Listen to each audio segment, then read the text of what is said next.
Good evening, Wendy.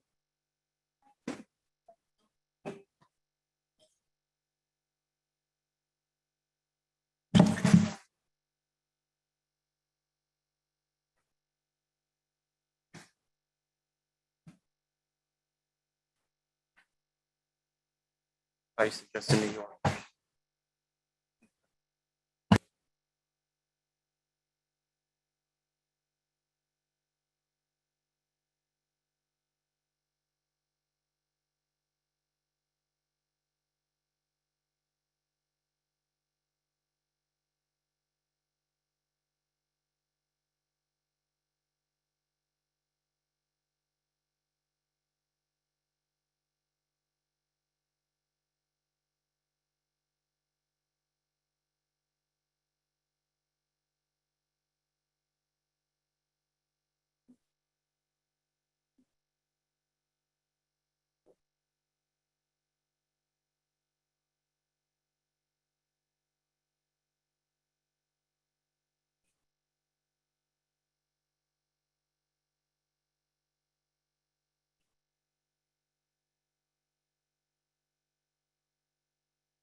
Good evening, Milpitas. Yes, a recording is in progress. I want to welcome everybody tuning in on Facebook, a live stream, or YouTube.com.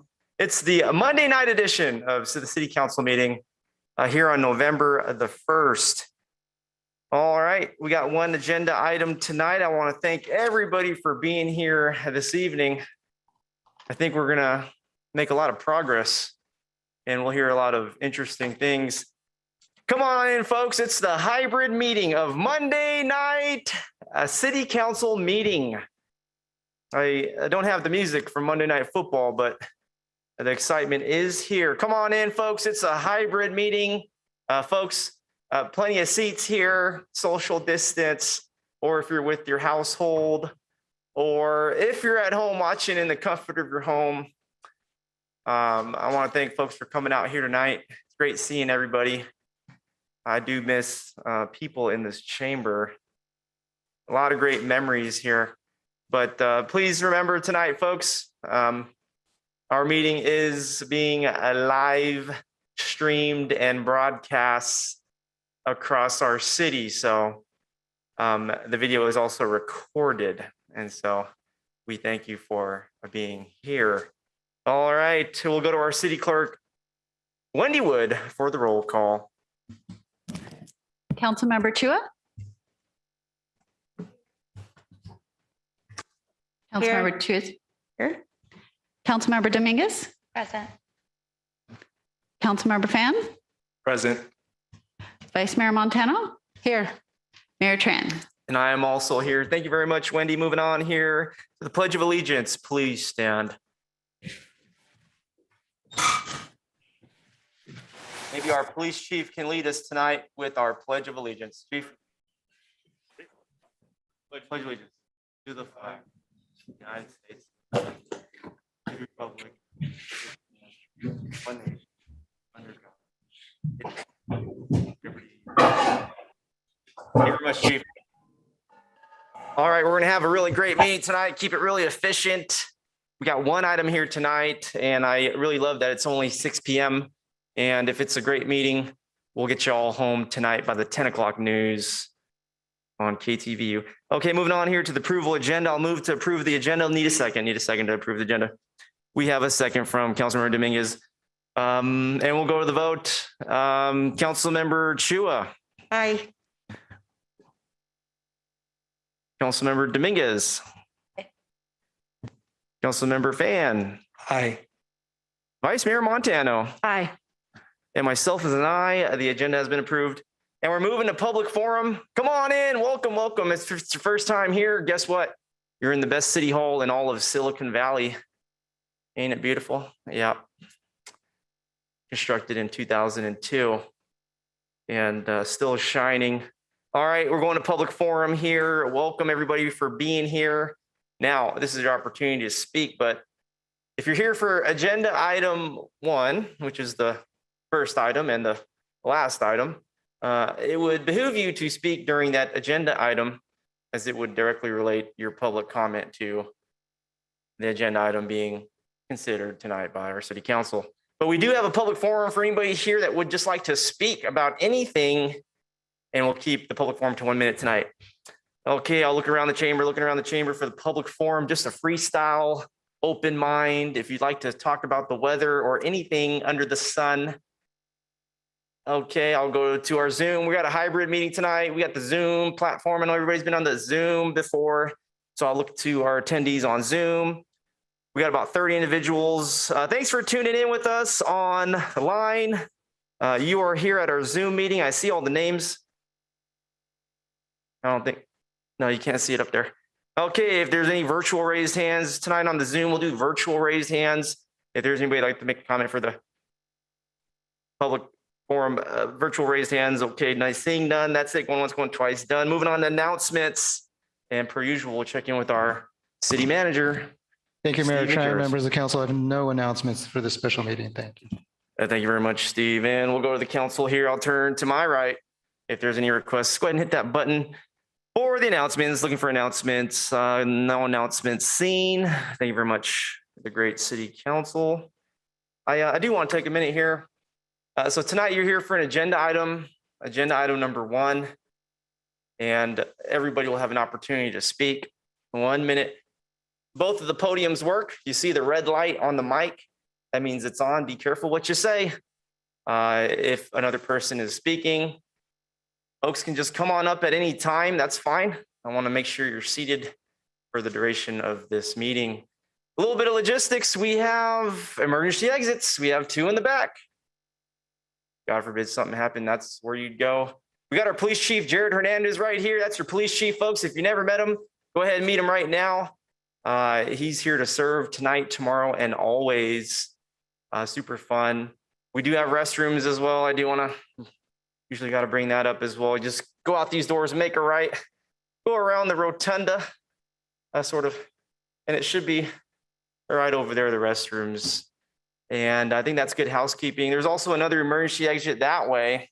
If you go out that door, there's a set of doors that'll take you outside, and you can take the stairway down, and you'll be safe, which is our number 1 goal tonight. Okay, great. That's my announcements. Moving on, announcement of conflict of interest and campaign contributions. We have our city attorney, Seth Merwitz, online here. Take it away, Seth. Good evening, Mr. Mayor and members of the council. I asked the mayor and each council member whether he or she has any financial or personal conflict of interest related to any of the items on tonight's agenda. Council member Chua? None. And council member Dominguez? None. Council member Fan? None. Vice Mayor Montano? Just a disclosure, I did receive a campaign contribution from Lion back in 2014 or 13. So not sure if it's pertains to this, but just want to disclose that. Thank you very much, Vice Mayor, for your due diligence. Yes, our partners at Lion Living have been here for, I believe, somewhat over a decade. So we have many exciting things happening with our partners in the community. We appreciate Lion for being here in Milpitas. And we'll go to Councilmember Chua. I'm sorry, Mayor Tran, did you respond on the conflict of interest? All right, I am going to go to Councilmember Chua. Yeah. Thank you, Mayor Tran. Thank you, Seth. Just for disclosure, I just want to say that I met with the project team once on Zoom, and I also was invited by a group of touring tenants for a meeting, which I attended last week. Thank you. Thank you very so much, Councilmember Chua. And we'll go to Councilmember Dominguez and then back to me. Thank you very much, Mayor. For disclosure purposes, I've also met with a couple of the individuals. All the information is on my calendar for those who would like to seek that information. Just want to make sure that we are transparent and we're sharing that information to the public. I've also been at the Turing apartment speaking with community members. I've spoken with over 375 Milpitians who live there. Spent over 30 hours doing some research, also looking at other council meetings and speaking with other cities. All that information is available on my calendar. Thank you. Thank you very much. And my turn here, Seth. Kind of took a little detour there, but good eye. I have no conflict of interest or campaign contributions to report. That's a negative. And I have met with the folks over at Lion Living. Really appreciate them. Seth? Thank you very much. So let the record reflect what has been disclosed. And then I think we'll ask the second question. Mayor Tran and members of the council, please disclose any campaign contributions of $100 or more received within the last 12 months from any of the parties entering into contracts with the city on tonight's agenda, or contributions received from the development project applicant for development projects on tonight's agenda. Councilmember Chua. I think I received over $100 from one of their consultants. Thank you. And Councilmember Dominguez. None. Thank you. Councilmember Fan. None. Thank you. Vice Mayor Montano. Yes, disclosure, I did receive, when I ran for state assembly, I did receive from Lion Company the contribution. And then also on the previous, I did meet with, pertaining to this issue, I did meet with, I think Carl and the consultant, and we took a tour at the touring apartments. So that's it. Thank you. Thank you. And Mayor Tran. None. None. Let the record reflect what has been reported tonight. Thank you very much, Mayor and members of the council. Thank you very much, Seth. And next up is the reading of the City Council Code of Conduct. I'll go ahead and read it tonight. Be respectful and courteous. And it's for the whole chamber. Thank you very much, everybody. Model civility. Avoid surprises. Praise publicly and criticize privately. Focus on the issue, not the person. Refrain from using electronic devices while on the council dais. That's a tough one. Disclose conflicts of interest and affiliations related to agenda items, which we have. Separate governing from campaigning. The council speaks with one voice after making policy on issues. Respect the line between policy and administration. And council will hold one another accountable to comply with this code of conduct. That's right. Okay, moving on to the approval of agenda. I'll move to approve the agenda. I see it. We already did that. I'll mark that off. Okay. All right, here we are. Without further ado, everybody here, let's receive a report on the proposed project for low and moderate income housing at the Turing Apartments through a California statewide Communities Development Authority program, CSCDA, and provide a direction to staff on next steps, if any. And we'll go to our Assistant City Manager, Ashwini Kantak. Good evening, Mayor, Vice Mayor, and Council members. Ashwini Kantak, Assistant City Manager. I'm joined by Sharon Goey, our Building Safety and Housing Director, Lauren Lai, our Finance Director, of course, Seth Merowitz from Best and Krieger, as well as Debbie Kern from Kaiser Marston and Associates. And the project team from Lion, Waterford, and CSCDA is also here and will be presenting to Council following the staff presentation. So I'll start off with a brief background on the project concept. And if I could get the slide deck up, please. And also direction from Council to date. The focus of the presentation, though, is on follow-up from the September 21st Council meeting. So we will not be covering all of the detailed information covered in September, but we do have that available as backup slides if Council would like to revisit any of that information. As you are aware, there were several community members in attendance at the October 19th Council meeting, and we've also received several questions from the Council and community subsequent to that meeting. So in response to those questions, we did prepare a FAQ document, which is part of the agenda packet and has also been distributed to interested stakeholders. There's copies available in the chambers as well. Next slide, please. So this is a summary of the project concept in brief. The project will involve conversion of up to 371 market rate units at Turing to low and moderate income units through a California statewide Communities Development Authority or CSCDA program. And this conversion will occur over the course of several years. The property would be exempt from ad valorem property taxes. This will result in a loss of property taxes for the city of approximately $380,000 per year, and over a 30-year term, approximately $15.4 million. Now, other taxing entities, including the county and special districts, will also forego property taxes, about $2.3 million per year total, and about $93 million over 30 years for all taxing entities.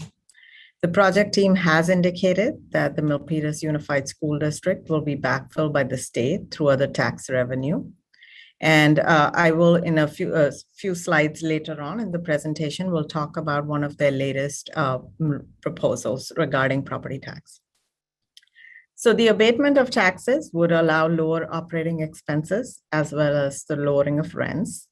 And the city, conceptually, the way it would work is the city could purchase or force a sale anytime between year 15 and the end of the bond term.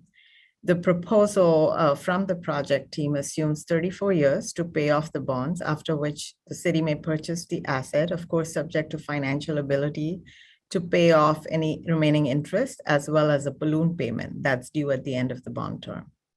Annual rent increases over the 34-year bond term would be limited to the annual increase in what is known as the area median income, or AMI, or 4%, so whichever is less.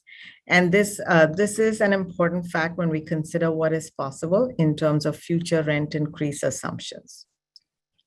The project at the end of the bond term then would be conveyed in as-is condition, and the city would be responsible for any capital improvements needed.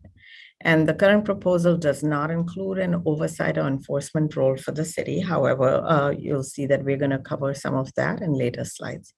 Next slide, please. So just briefly, initial direction on this project was received at the May 11th City Council meeting. Council, at the request of Councilmember Fan, directed staff to enter into an agreement with a consultant to conduct a study of the proposal, and the consultant costs were to be paid for by the project owner to explore this proposal and to bring back information to council at a future meeting. We have had discussions about this project at 2 housing subcommittee meetings in September, on September 2nd and 9th. And then we also presented to you, the full council, on September 21st. The direction at that meeting was for the project team to bring back a revised proposal with deeper affordability, increased capital investment, with better numbers across the board. And the request was also that no additional staff time was to be expended. This has been challenging, as we want to make sure we're able to provide council with the best available information as the proposal elements have continued to evolve. This is an attempt by the project team to address some of the input they received, but it is challenging to keep up with the various revisions. And there was also interest at the September meeting from some of the council members in having the team conduct community outreach. And in the project team's presentation, you will hear more details about that. Next slide, please. So several key considerations were discussed at the September 21st council meeting. These were grouped into 4 areas: affordability, financial assumptions, capital investment, and transparency and oversight. We'll start out with affordability, since the intended purpose of the project is to basically create affordable housing. Existing tenants that qualify based on their household income will receive a rent reduction. However, the reduced rents would still be higher than comparable market rate apartments in Milpitas, and this was a concern that staff had brought forward. We'll cover this in more detail in a later slide as well. The project does use different income eligibility than the one used by the California Department of Housing and Community Development, or HCD, thus allowing for higher maximum allowable rents. And the units do not count towards the city's regional housing needs allocation, or RHNA numbers, nor is, of course, any new housing stock being added to address the city's affordable housing goals. In terms of financial assumptions, the city's consultant, Kaiser Marston, has noted that a 3% annual rent increase is too optimistic. This is based on historical data and limitations to possible rent increases tied to the AMI, as I mentioned earlier. So more conservative assumptions would reduce the cash flow and have a future financial impact to the city. And so this is important since the city, as originally proposed, would be foregoing over $15 million in property taxes over 30 years, with no guarantee to regain the foregone taxes or benefits as projected. And then additionally, as I noted earlier, the total foregone property taxes by all taxing entities over a 30-year period is about $93 million. And since the bond term right now is projected to be $34 million, it would be a little bit more than that, thus the project is receiving a significant public subsidy. Next slide, please. Level of capital investment in the proposed project was initially based on a 12-year condition report, not on the life of the project or bond term. This was important since at the end of the bond term, the city had the option to own the asset. Again, this has been revised and we'll address it later in the presentation.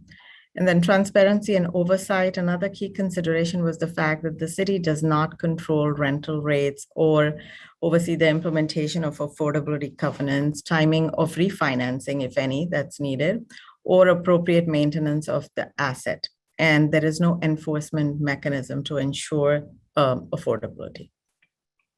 Next slide, please. So in addition to these previously discussed considerations on September 21st, there are some other areas that council may want to take into consideration. The proposed agreements do not include any performance metrics or enforcement mechanisms in favor of the city, as I mentioned, including associated with the level of affordability. Cash flow projections and pro forma may be based on unrealistic assumptions regarding conversion to income eligible households. The number of eligible tenants at this time is not known. And also, since existing tenants will not be displaced, actual turnover rate is unknown. In fact, once rents are reduced, one would expect less turnover as with other rent control projects. Thus, it may take much longer than the projected 3 years to get to the affordability mix that is targeted, and depending on the rents compared to the average market rate may not even achieve the lower end of the mix. Additionally, when a unit does become vacant, the process of tenant selection and affordability prioritization is not yet clearly defined in the agreement, thus the path to get to projected affordability mix is unclear. The project team has indicated that they're willing to incorporate the affordability mix into the regulatory agreement. However, this will need further legal review. In order for the project to achieve true affordability in exchange for foregoing property taxes, we do recommend that agreement terms be negotiated. The proposed agreement does not envision such terms, and it remains to be seen if this will work for the proposed program model. However, from the city's perspective, this could be an important area of focus so as to ensure that the city's general fund, as well as public dollars overall from the various taxing entities, are not inadvertently helping subsidize luxury apartments for moderate income households. Next slide, please. And so Kaiser Marston and Associates began their analysis in June of 2021, and the report was completed in September.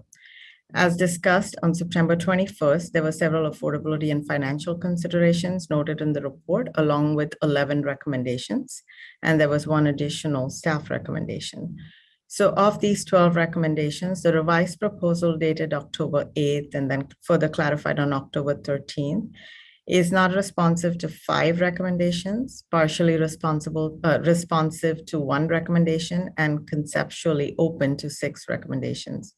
However, these 6 will require additional legal review and negotiation of contractual terms. With regards to capital investment, the project condition report was revised to match the bond timeframe, and the project increased the capital investment to about $11.8 million $8 million in 2021 and over $17 million across the term of the bond. However, assumptions about current rental rates and vacancy rates were changed to make this possible, which is a little bit of a concern since the consultant and staff had already noted concerns about the current cash flow assumptions. And the project also includes about $1.2 million from reserves. And that's part of the 17.8 million over the bond term.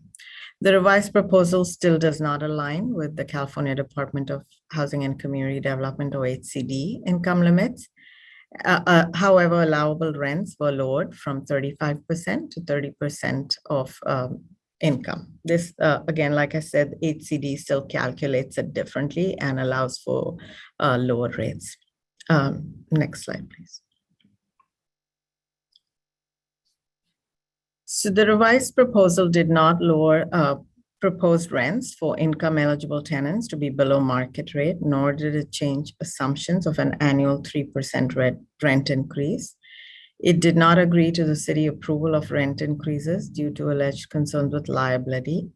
It did not agree to a review by the city's financial advisor, but rather suggested that the city talk to their underwriter. And then the revised proposal indicated that the project team was conceptually open to recommendations related to annual reports, affordability enforcement, and refinancing. However, the actual terms will require much more discussion, negotiation, legal review, should the council wish to move forward with this. The revised proposal also put forth a local preference concept for employees of public schools and public higher learning institutions in Milpitas. However, this will also require legal review to ensure compliance with fair housing, state and federal laws. And of course, Attorney Merovitz is available to respond to questions regarding this.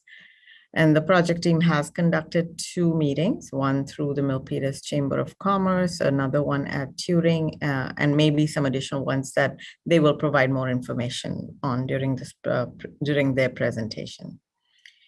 And so the consultants submitted another revised proposal. The project team submitted another revised proposal on October 15th. And it's important to note that city staff, city attorney, and the consultant have not evaluated this proposal in detail. These are some of the key terms: term of regulatory agreement. So the project team offered to potentially change to a 55-year term. However, this will require much more legal and financial review in terms of whether this will be feasible under some recent legislation, AB 787. And what fiscal impact the 25 additional years of foregoing property tax revenues will have on the city. They also offered an affordable housing monitoring fee in the amount of $37,100. And since the agreement terms have not yet been negotiated, actual costs of monitoring are yet to be determined. So staff really cannot speak to whether this will be an adequate fee to cover the cost of services. They have proposed mandated rental savings in the regulatory agreement. We have not seen the language, but conceptually, what they're proposing is that they would have 8 units set aside at market rate within the project with minimum discounts for different income groups included in the regulatory agreement. Any changes to the pro forma have not been evaluated by the city. And as noted in the KMA report, current market rates are much higher than average market rates in Milpitas. So even with minimum discounts, these units may still continue to be above market. Partial property tax backfill. So the October 15th proposal did suggest providing $100,000 per year to the city over a period of 5 years. There is some case law regarding this, and it will require legal review. Today, a little before the start of this meeting, an hour or so, the project team stated that they are willing to make the city whole in terms of foregone property tax, but we have not had an opportunity to look at any updated pro forma or what it does to the bond term, et cetera, to make this possible. This is obviously a substantive change and will require much more legal and financial review. Next slide, please. This one just shows you a comparison of the average market rent in Milpitas. This is for apartments built since 2014. So making sure that there are more newer apartment buildings, newer properties, and how they compare to the discounted Turing rates. And this was based on the revised proposal on October 8th. Next slide, please. And then this slide basically compares the maximum rents based on income eligibility per HCD. And then the proposed maximum allowable rents used by CSCDA, which as you can see are significantly higher, anywhere from the 400s to the 600s. Now, the project team has indicated that they will not be using the maximum allowable rents. However, we have not reviewed any agreement language related to this yet. Next slide, please. The updated proposal submitted by the project team on October 15th references legislation that may allow the city to count the units towards our RENA numbers. But we're not certain how many units would actually count towards RENA, and also, as mentioned earlier, what the financial impacts of this would be. It will require much more legal and financial review. For units that do meet the requirements, they may be counted up to 25% of moderate income RENA. And I'm not going to read out all of these points to you, but do want to draw your attention to the first two. That says pre-conversion rent must not be affordable to very low or moderate income households. And there are some Turing apartments rents right now that do not fit this requirement. And then second, as noted earlier, the 55-year deed restriction may have other financial impacts that need to be analyzed. Next slide, please. So here are some potential next steps if council wishes to pursue this project further. Because there are so many factors to consider and much more analysis needed with the various revised proposals, staff recommends first adopting goals and a framework since staff anticipates several similar other projects coming forward. We have already been contacted by several other project owners who are looking at similar programs. And if this project moves forward, we could have several others waiting to be considered. And so as noted through this and prior presentations, there are several areas of concern that need to be addressed. And unless the framework and goals are clearly defined, it will be challenging to evaluate other projects and negotiate terms. And so potential next steps could include additional funding to be provided for staff, legal, and consultant review, additional staff resources, or reprioritization of existing work plan items. However, there's some limitations to that because in the housing division, we have several programs and projects that are state or federally mandated.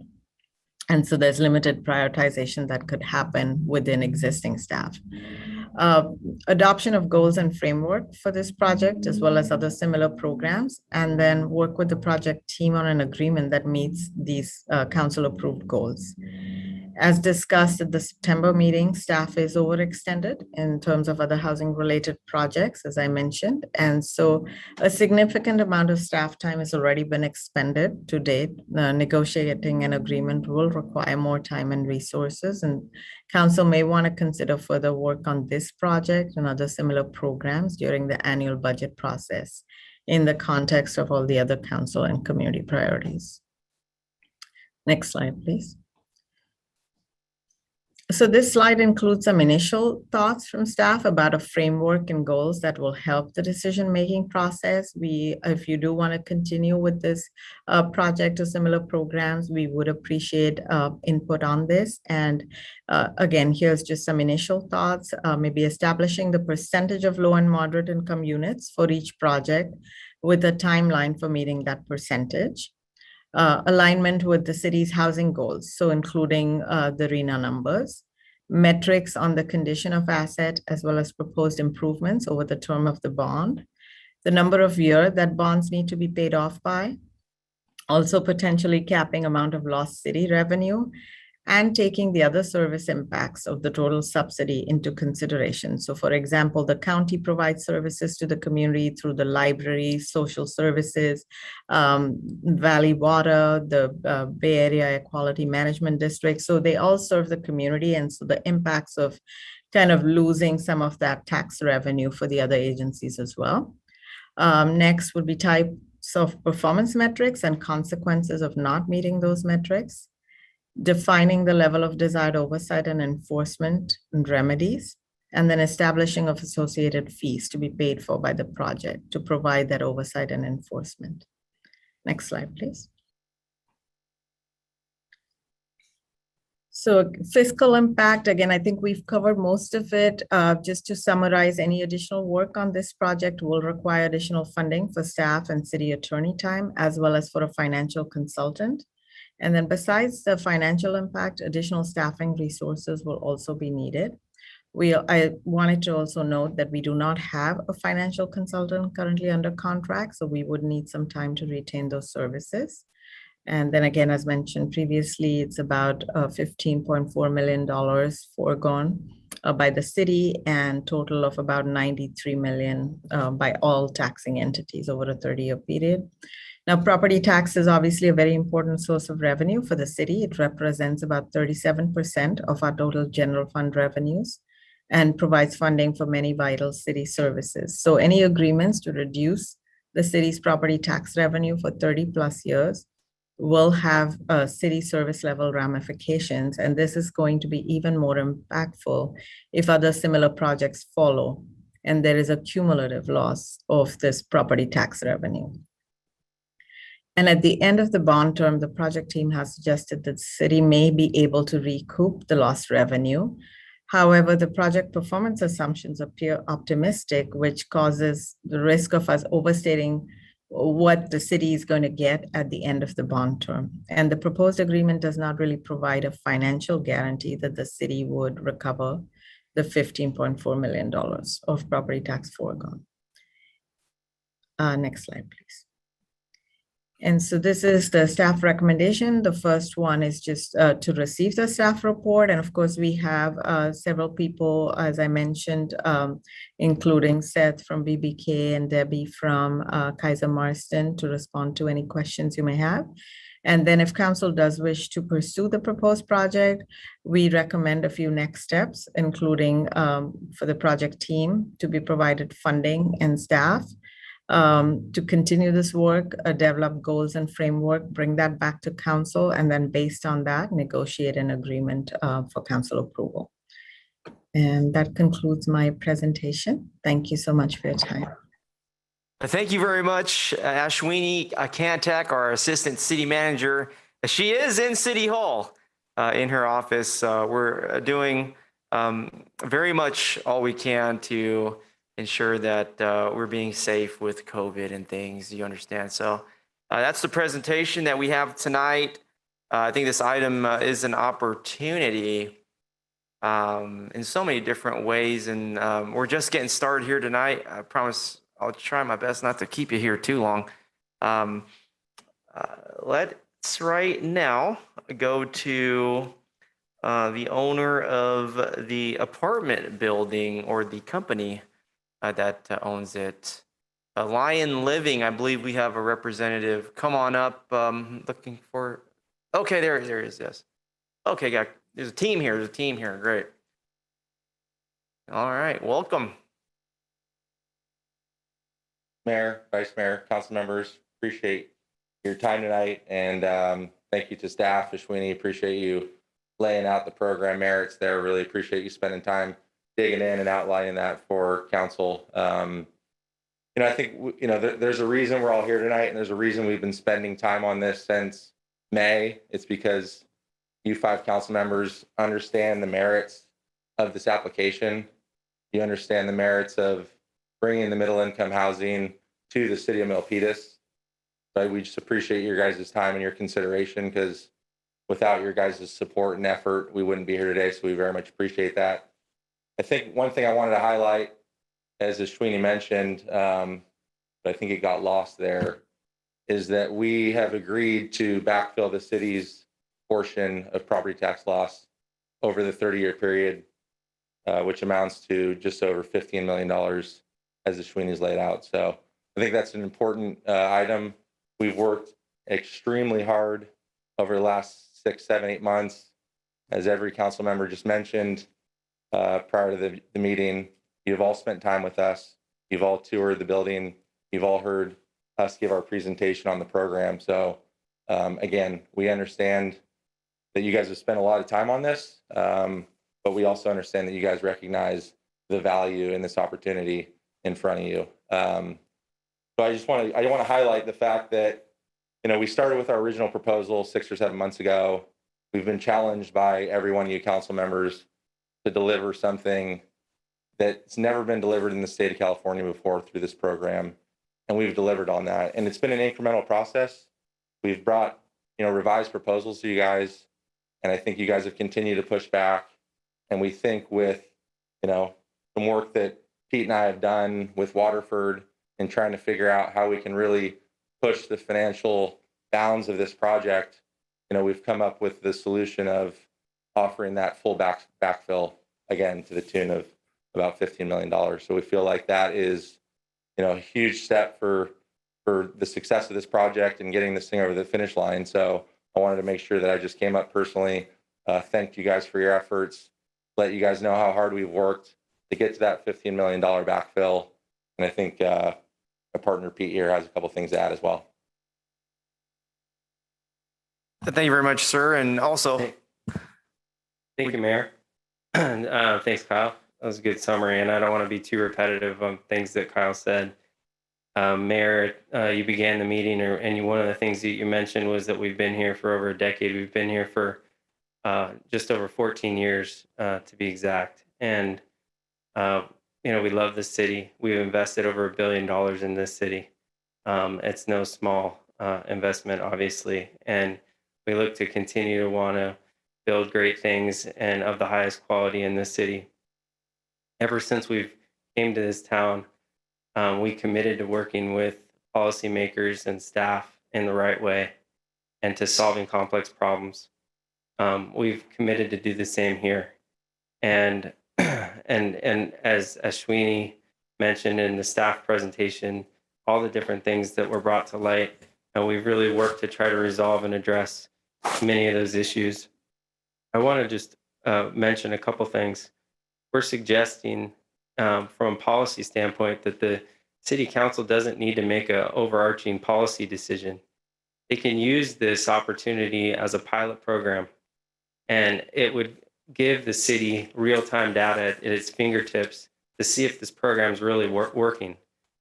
And I think that's an important thing for you all to consider. The other thing I wanted to mention is I know that the proposition of losing property taxes seems like it's a significant give, and it is. But every affordable housing project that is ever built, it forgoes the requirement to pay property taxes. That's one of the trade-offs for getting affordable housing. So what we're asking, I think, is not abnormal or unusual from an affordable housing standpoint. And we think that our commitment to backfill that city's loss of the property taxes in the amount of $15.4 million over the term is a significant thing that the council should consider. And again, our continued commitment to helping the city provide, find solutions to affordable housing for low and moderate people who qualify and residents that qualify. And I also just want to highlight the point that I know there's a cost benefit analysis when you look at all this, but what we've forecasted and presented to staff is we're estimating over $309 million in rental savings to the actual residents over the term, over that 35-year term. So I know that there may still be some losses to the county and such as staff mentioned, but I wanted you to take that important fact into consideration. We really urge council to move forward and direct staff to process this and continue to move forward with this. It is absolutely critical to us from a timing standpoint, and we hope that you can appreciate it. In the letter that I sent to you all earlier today that made the request for staff to support these motions tonight, or for the council to support these motions tonight, I had requested that we be back before council on November 16th. We're willing to even concede further on that, is that we could be back before the council.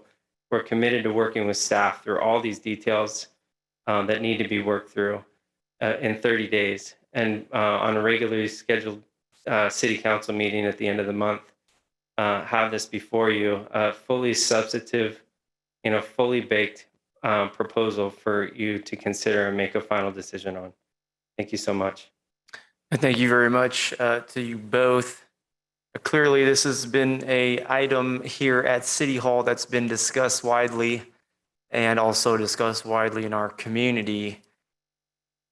Really, the big news today is Lion Living's tremendous commitment to backfill the complete amount of property tax revenues that our city so direly needs during this pandemic recession.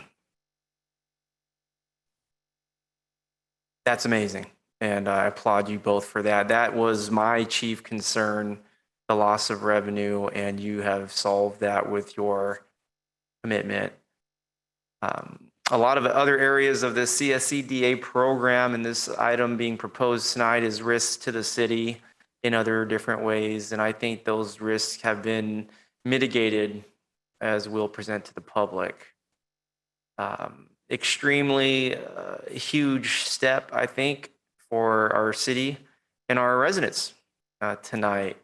But I think that's what will be a step, and we'll continue to take steps together to get to where we are looking to be. And so I hear your requests for sort of a timeline, and I do think that this is an opportunity that we can carefully proceed forward together. I do think we're committed to being here. I think we'll work as a city towards the end of the night. We'll figure it out together expeditiously so that we can get it done, so to say. Now, I will say that we got about 2 or 3 folks behind you in line.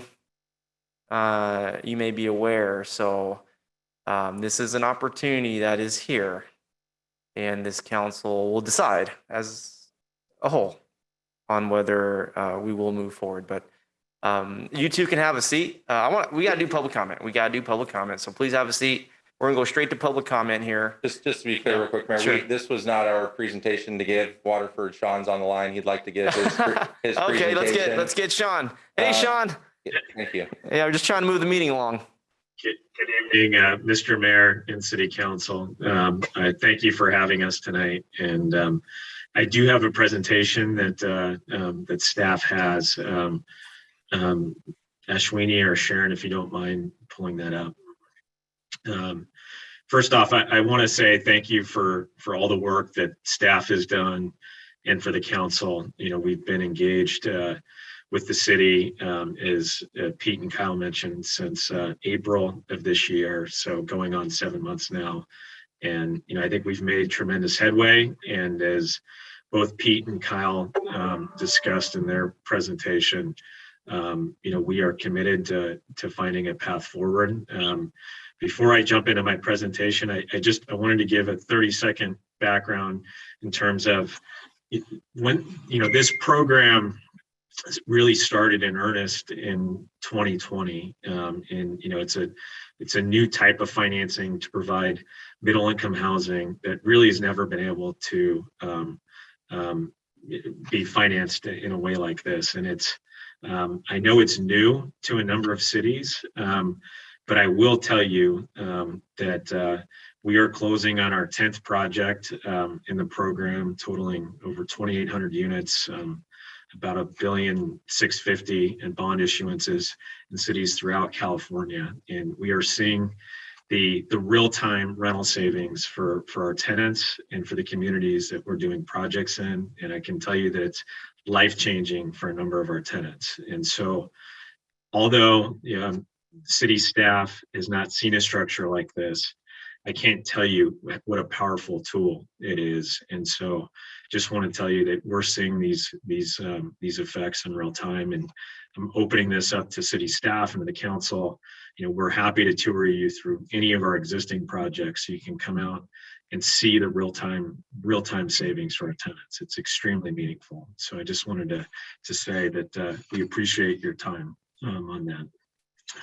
Sharon or Ashwini, if you don't mind going to the first slide. So since our last meeting on September 21st,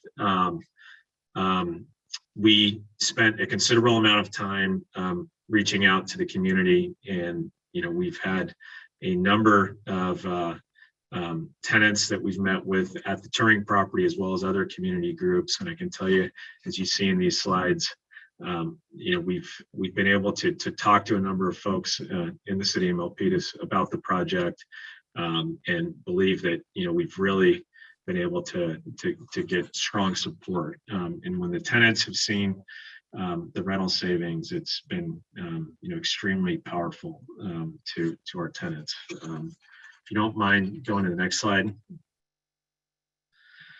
So as Ashwini mentioned in her presentation, I wanted to outline some of the key points. From our last meeting, we heard deeper affordability, lower maximum rent calculations, guaranteed discounts, and we've spent a tremendous amount of time revising our proposal. I will tell you, this is not a finished product. We are committed to working with city staff to make further adjustments. I'm mindful that we still have some more work to do. And what I can tell you is that we're committed to working with staff and with the community to get there. The key thing, as Kyle and Pete mentioned, we are committed to backfilling the city of Milpitas for all the property tax loss over the life of the project, which is extremely meaningful. This council approved an affordable housing project, I believe, back in August, an 84-unit project. And as you guys remember, that's a project that gave up full property tax loss over the life of the project, which is typical in affordable housing projects. And so to be able to get an affordable housing project that backfills all of the property tax losses and provides the city all of the residual equity in the asset, that's the true power of this program. So as Pete mentioned, you're getting $309 million in total rental savings over the life of the project, which is $833,000 of household rental savings over the life of the project, in addition to a full backfill of property taxes and all of the residual equity at the asset. I know the topic of property condition assessments and capital reserves have come up, and I want to be very clear because I know there was some confusion on this. We did a 35-year property condition assessment for the project. We are committed to financing all of the projected capital reserves into the project, so that when the city, if it chooses, now to be clear, the way this program works, the city does not have to choose to take title to the asset once the bonds are paid off. You can choose to sell it. You can choose to bring in a nonprofit partner and refinance out a big chunk of the equity. But to be very clear, the asset has all the capital reserves baked into the underwriting, and the city will be the recipient of all of that equity. So just want to be clear on that point. And then the last point, we are committed to using local preferences, as Ashwini mentioned, for Milpitas Unified School District employees, both teachers and employees. I know the Fair Housing Act guidelines were brought up. I can assure you that this is something that is allowable per federal and state law. We've done it in numerous other cities.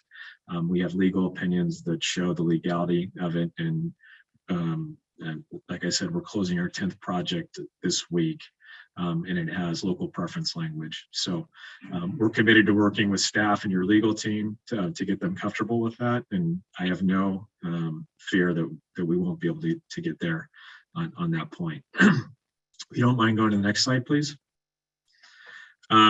One of the things that we wanted to just mention, and Mr. Mayor, and first off, thank you for your leadership on this issue, and the rest of the council.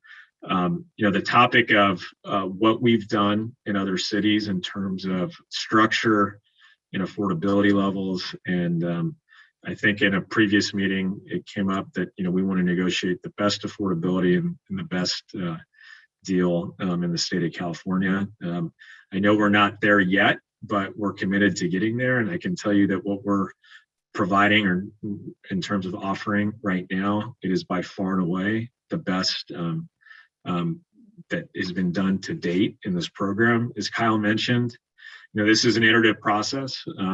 We've done 10 deals to date, and each deal is getting a little bit better in terms of what we're able to offer up to cities. But the fact that we're able to offer up a complete backfill of all property tax loss to the city when they would never get that in a traditional affordable project, I think is a very, very powerful deal point, in addition to continuing to work on the affordability savings. So I wanted to hit that point in our presentation. If you don't mind going to the next slide, please. In terms of just to summarize the community benefits. So Turing is 371 units. It's the potential for the city to get immediate units for moderate income households, where if you were to build this project, it would take almost 4 years to be able to provide these units. And so the power of this program is that you're able to get these units immediately with deed restricted rents. We've lowered the maximum allowable income from 35% to 30%. And another key thing, and I can't underscore how important this is that we cap rent growth at the lesser of AMI growth and 4%. And so for someone that moves into Turing, they're able to forecast what their rent growth or what their monthly rent will be over a period of time. So if a household chooses to move into Turing and they have a 5-year plan to save for a down payment on a house, instead of being caught with the market in terms of rent growth, they're able to forecast that the max rent growth would be 4%, but more than likely less than 3% if you were to cap it at AMI growth. And so for a household that's living on a fixed income, I can't tell you how powerful that is. Right now, Santa Clara County rents are forecasted to go up nearly 7% this year.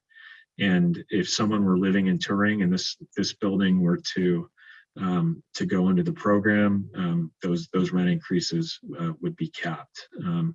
And the last thing I wanted to say is that there's no displacement of existing tenants.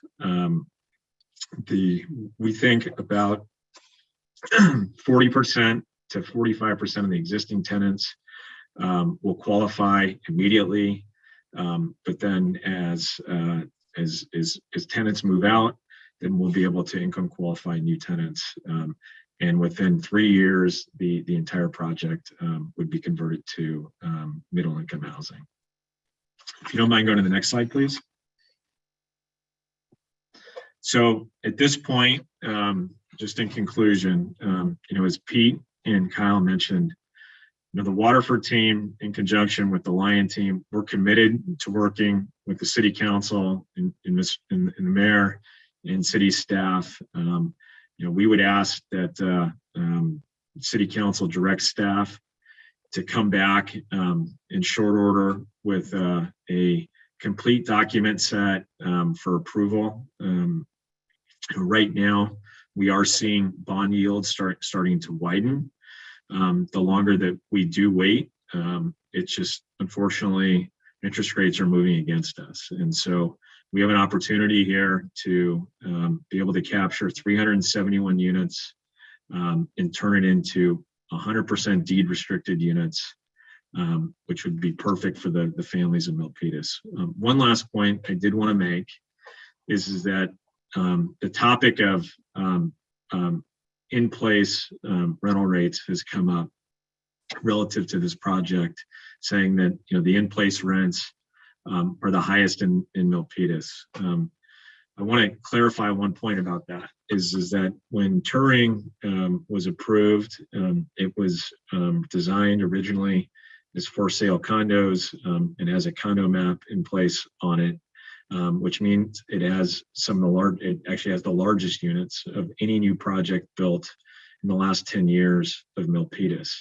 And so when you look at the per foot rents of Turing, they're actually lower than new projects in Milpitas, and that's because the units are so large.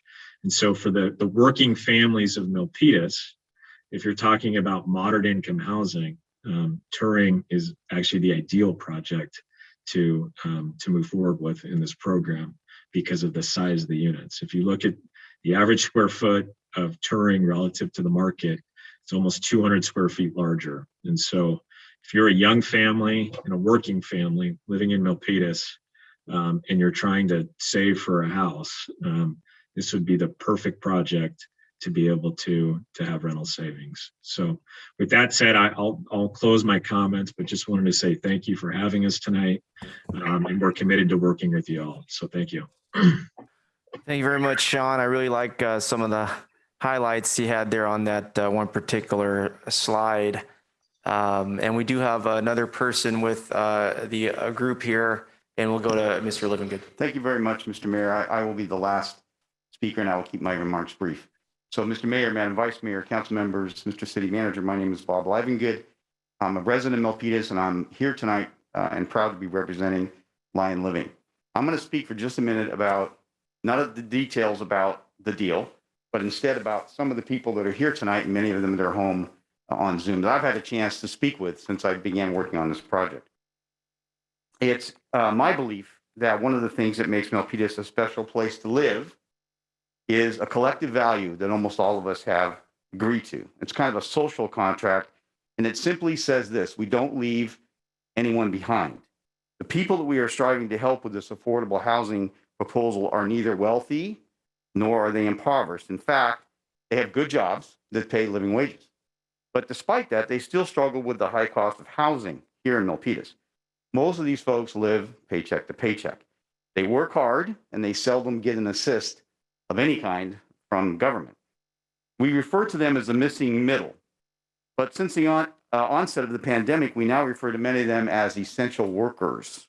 And we have a newfound appreciation for the incredibly important jobs that many of them do.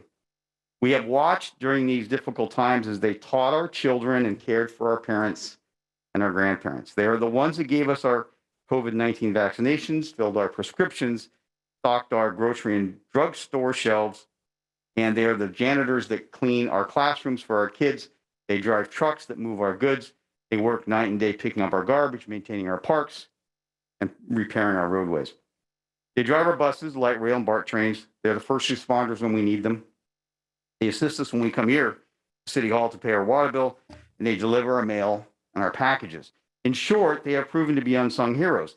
This moderate affordable housing proposal is a meaningful way for you to improve the quality of life of these public servants. It will add approximately $4,000 to $5,000 a year to their yearly household income. It's a significant boost in their buying power without adding to their income tax liabilities. This will help them live more securely right here in Milpitas, the city they serve. And finally, let me say, to be clear, there are no wealthy people in this workforce. At their job place, these folks often get their hands dirty, and many do jobs that shorten their life expectancy. They don't get auto allowances, corporate perks, free lunches, golden parachutes, any of those things. They don't get those. They're simply asking for a hand up, not a handout. So that'll be my final comment, except to say that I really do appreciate the time that all of you have spent on this. I know it has some complicated angles to it, but I'm confident that with the city manager and the city attorney, they can work closely with the rest of the team and get this thing wrapped up relatively quickly, get you folks all onto other issues that you need to deal with. So thank you again for all of your time. I do appreciate it. Thank you very much, Mr. Livingood, instrumental part of our community. Okay, great. All right. I want to go to public comment now. And I do want to say to my colleagues here on the council to take really the moment to listen to the residents, but also as we go into our council discussion about this item, to really think about the parameters objectively, along with the financial management piece. I think with our Lion Living's commitment tonight of backfilling all of the property taxes, that is a very big deciding factor tonight, along with the minimal to none risk involved with this CSCDA. So looking forward to a great night. All right, folks. So tonight we're doing 1 minute for public comment. If you filled one of these, I got it in my hand. I'll call your name. I'm I'm gonna call two at a time. I need one over here, okay? And when the next person's done, the person before you's done, then the next person's gonna go. We're gonna go really quick. It's simple multiplication, 1 minute times X amount of people. So are you ready? Okay, first up we have Pradnesh. Come on up, Pradnesh. Okay, here he comes. Then we have Stefania. You're over here on this side. Please. Thank you, Council Member. I'd like to mention that one of the comments I read out, they said like around $309 million. Pull your microphone up real quick. Thank you. Yeah, $309 million over 15 years. If you take the 0.25% of the state's tax, that goes to the city of Milpitas. So if you save $309 million over the period of next 30 years, that goes again back to backfill the last $15 million over the project period. So whatever the 30% of rent that we saved per month, that would help us to put those things back into the city's other activities or purchases. So I would like to support this, and I would hope that you consider this very awesome. Thanks for being here. Yeah, thank you. You're awesome. All right, Stefania Garcia. Oh, okay, great. All right, our Jessica Valdemar. It's great. I get to meet everybody here tonight, the residents from our new building. And then Jessica's come on up. Antonio Richmond, you're on the other side. Antonio, come on up. Welcome. Hi. As somebody who works in the public school systems, I understand the impact that it can have for families. And with the backing of the taxes that the city of Milpitas is going to lose, I don't see any reason why this wouldn't be approved. As the gentleman mentioned, this is a helping hand, especially in this time of COVID where the city is worried about their taxes being backed. The residents are also looking for some of their lost income being supported with the reduced rent. Thank you so much. I appreciate you. All right. Okay. And you got a minute, folks. Feel free to use all the seconds you'd like. And after Antonio here, we got Salman Siraj. Come on down. Yep. Welcome. I like your hat. Thank you. I just wanted to state that I think the proposed plan is a good idea. I think it's one that may benefit myself. I stuck around Milpitas area due to the COVID rent decreases. I considered going elsewhere. But no, I would like to see the units filled and the building standing and people being able to enjoy the touring lifestyle. Awesome. Thank you. Appreciate you. Yeah. Let's see. After Salman, we have, sometimes a little, what do you think, Steve? Is that Nick? Nick. Okay. After Salman, we have Nick Tacarello. Yes. Come on up. Yes. Come on. Okay. Salman. All right. Thank you so much, Mayor, and all the council members for giving us the opportunity to express our pain that we are going through for the year and a half due to the COVID, and now with the due to cost and increase, which is really pushing people to move out of the area. And I actually run business, and I know a lot of business people that are struggling to get more employees because average job used to be $18 to $22 an hour, and now they're asking $35 to $40 because they cannot survive. So therefore, there's a major shortage of the labor in the area. And if you go out any street, any restaurant, any mall, you'll see signs everywhere like hiring. So there's no labor shortage. If there is no labor, then how can business produce their income? I really hope that you guys look into this and please approve. Thank you so much. Thank you so much. That was a real talk. Appreciate you. All right. Yeah. After Nick, we're going to have Rajaskar. Come on up. Yes. You're on, Nick. Hi, how you guys doing? I'll be pretty quick here, but just in support of the bill here, I think there's obviously no doubt that everybody here has had their fair share of the effect of the pandemic and whatnot. So I think it's just a new good pilot program type of way, at least for us here, to really experience some sort of relief here and kind of get one step forward if possible, and really try to, whether it's another easier way to get groceries or something that you may need, an everyday item or necessity, something like that. I think it's a good way to hopefully jumpstart the economy and push things forward. Mahalos, brother. Yes, sir. All right. And after Rajas Kar, we have Alfred Williams. Come on down, please. Hello, respected Mayor, Vice Mayor, and other council members. Good evening. Myself, Raj, current resident of Turing. As Milpitas working families work through the financial pressures created by the pandemic, now more than ever, we need for the Milpitas City Council to step up and support working families. By voting yes to the Turing Apartments conversion, working class families will have the opportunity to continue making contributions to our community while also getting much needed financial support. The Milpitas we all love will be at risk if any special interests get their way and prevent the Turing Apartments from being converted into low and moderate income housing. The city we all love will forever lose what has made it so special, and we cannot let that happen. Thus, I would like to humbly request all the Milpitas City Council members who has the authority to approve this program and to stand with the Milpitas working families and community and vote in favor of the Turing conversion. Thank you all for this opportunity to speak in favor of the program, which is need of the hour for hundreds of Turing residents and families, which will help to grow together stronger as a Milpitas community, stand out with better living standards and make a comfortable living. Thank you very much. Well prepared. You did that. All right. After Alfred, we got Tracy Nakamura. And there's Tracy. Come on down. Welcome. All right. Good evening. Thanks for letting us be here. So I just moved here, active duty. Been active duty now for a little bit over 20 years, and moved a lot of places. And like I say, this is the highest I've ever had to pay rent. And I've also had to go through the pandemic being a business owner. So you can imagine, those two things coupled together, why I'm in support of this bill. So again, thank you. Got that BAH, huh? Yeah, I see you. Yep. All right. After Tracy, we got Steve Bull. I thank you, Mayor and council members, for your time and consideration.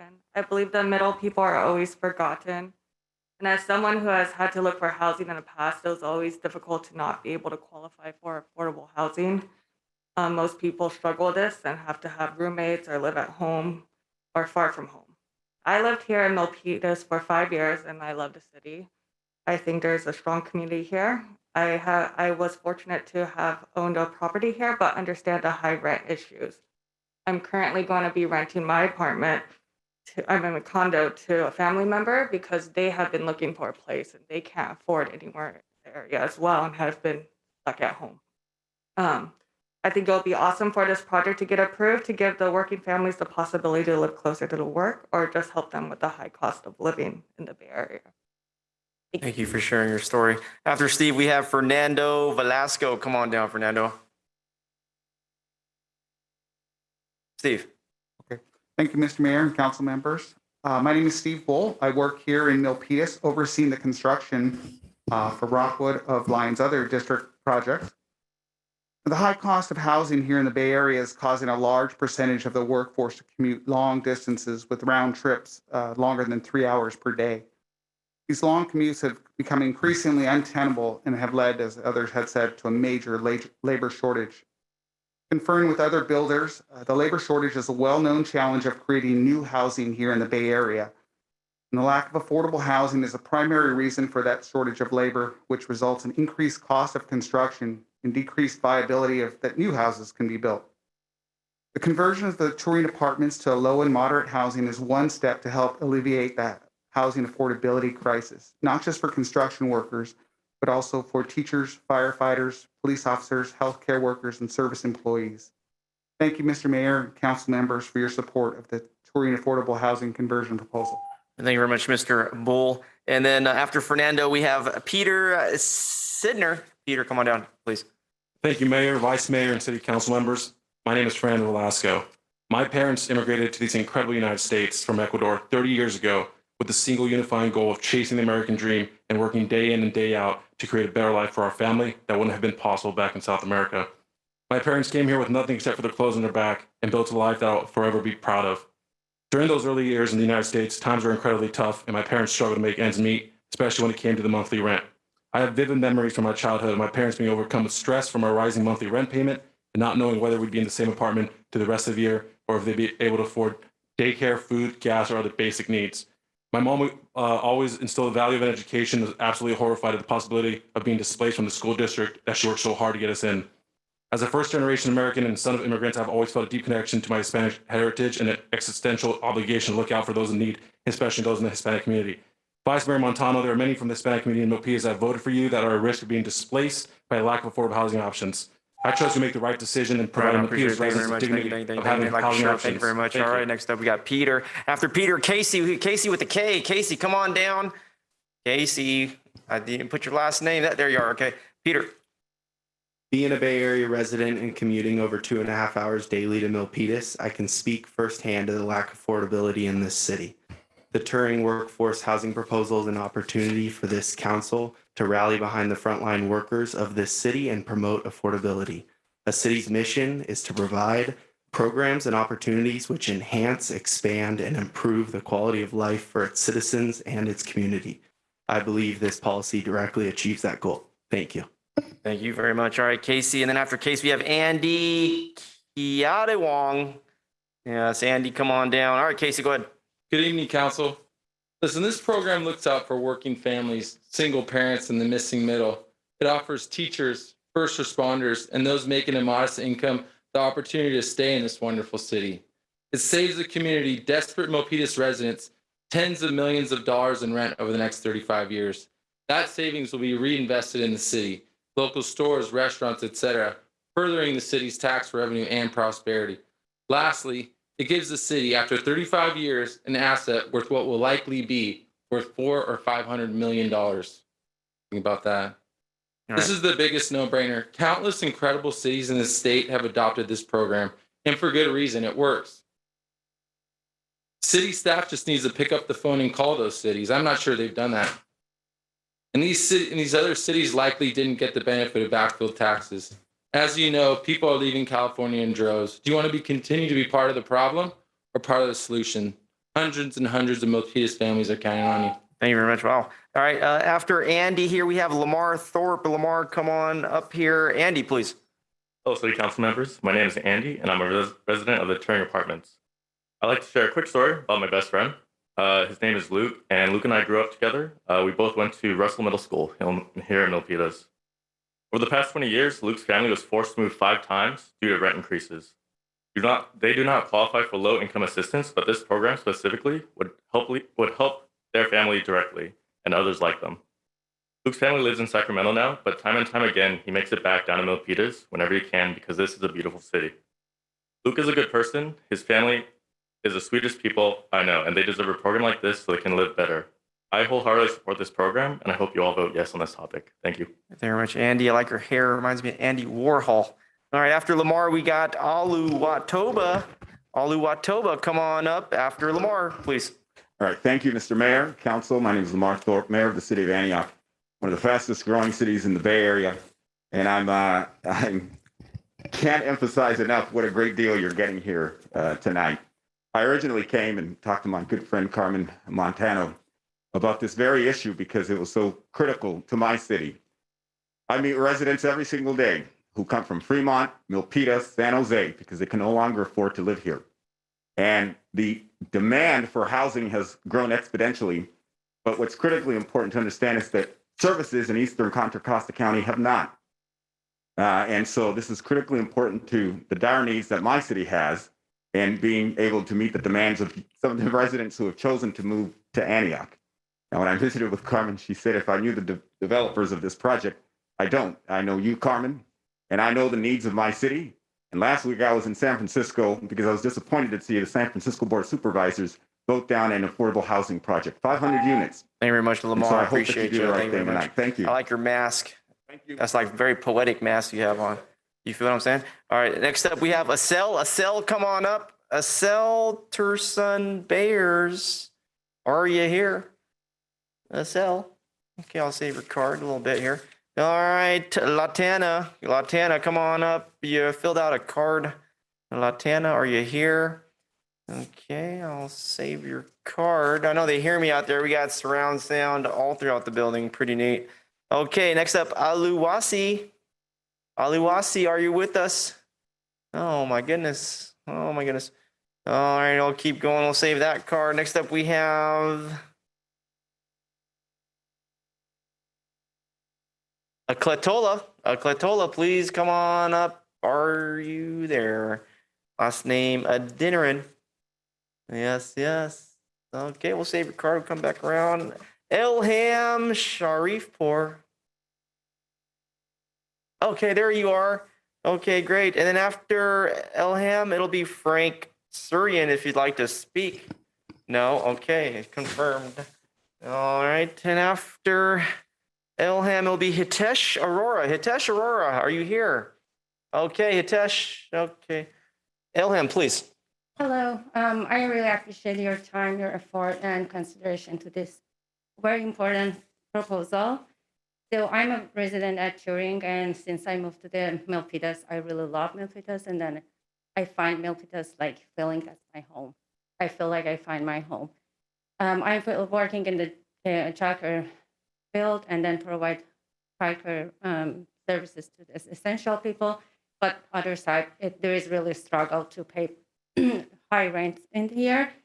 I really requested and appreciate if you guys take a look at this and really make it happen, because it would be so sad to, because of that high rent, force me to live out of the Milpitas. It's every year struggle for me.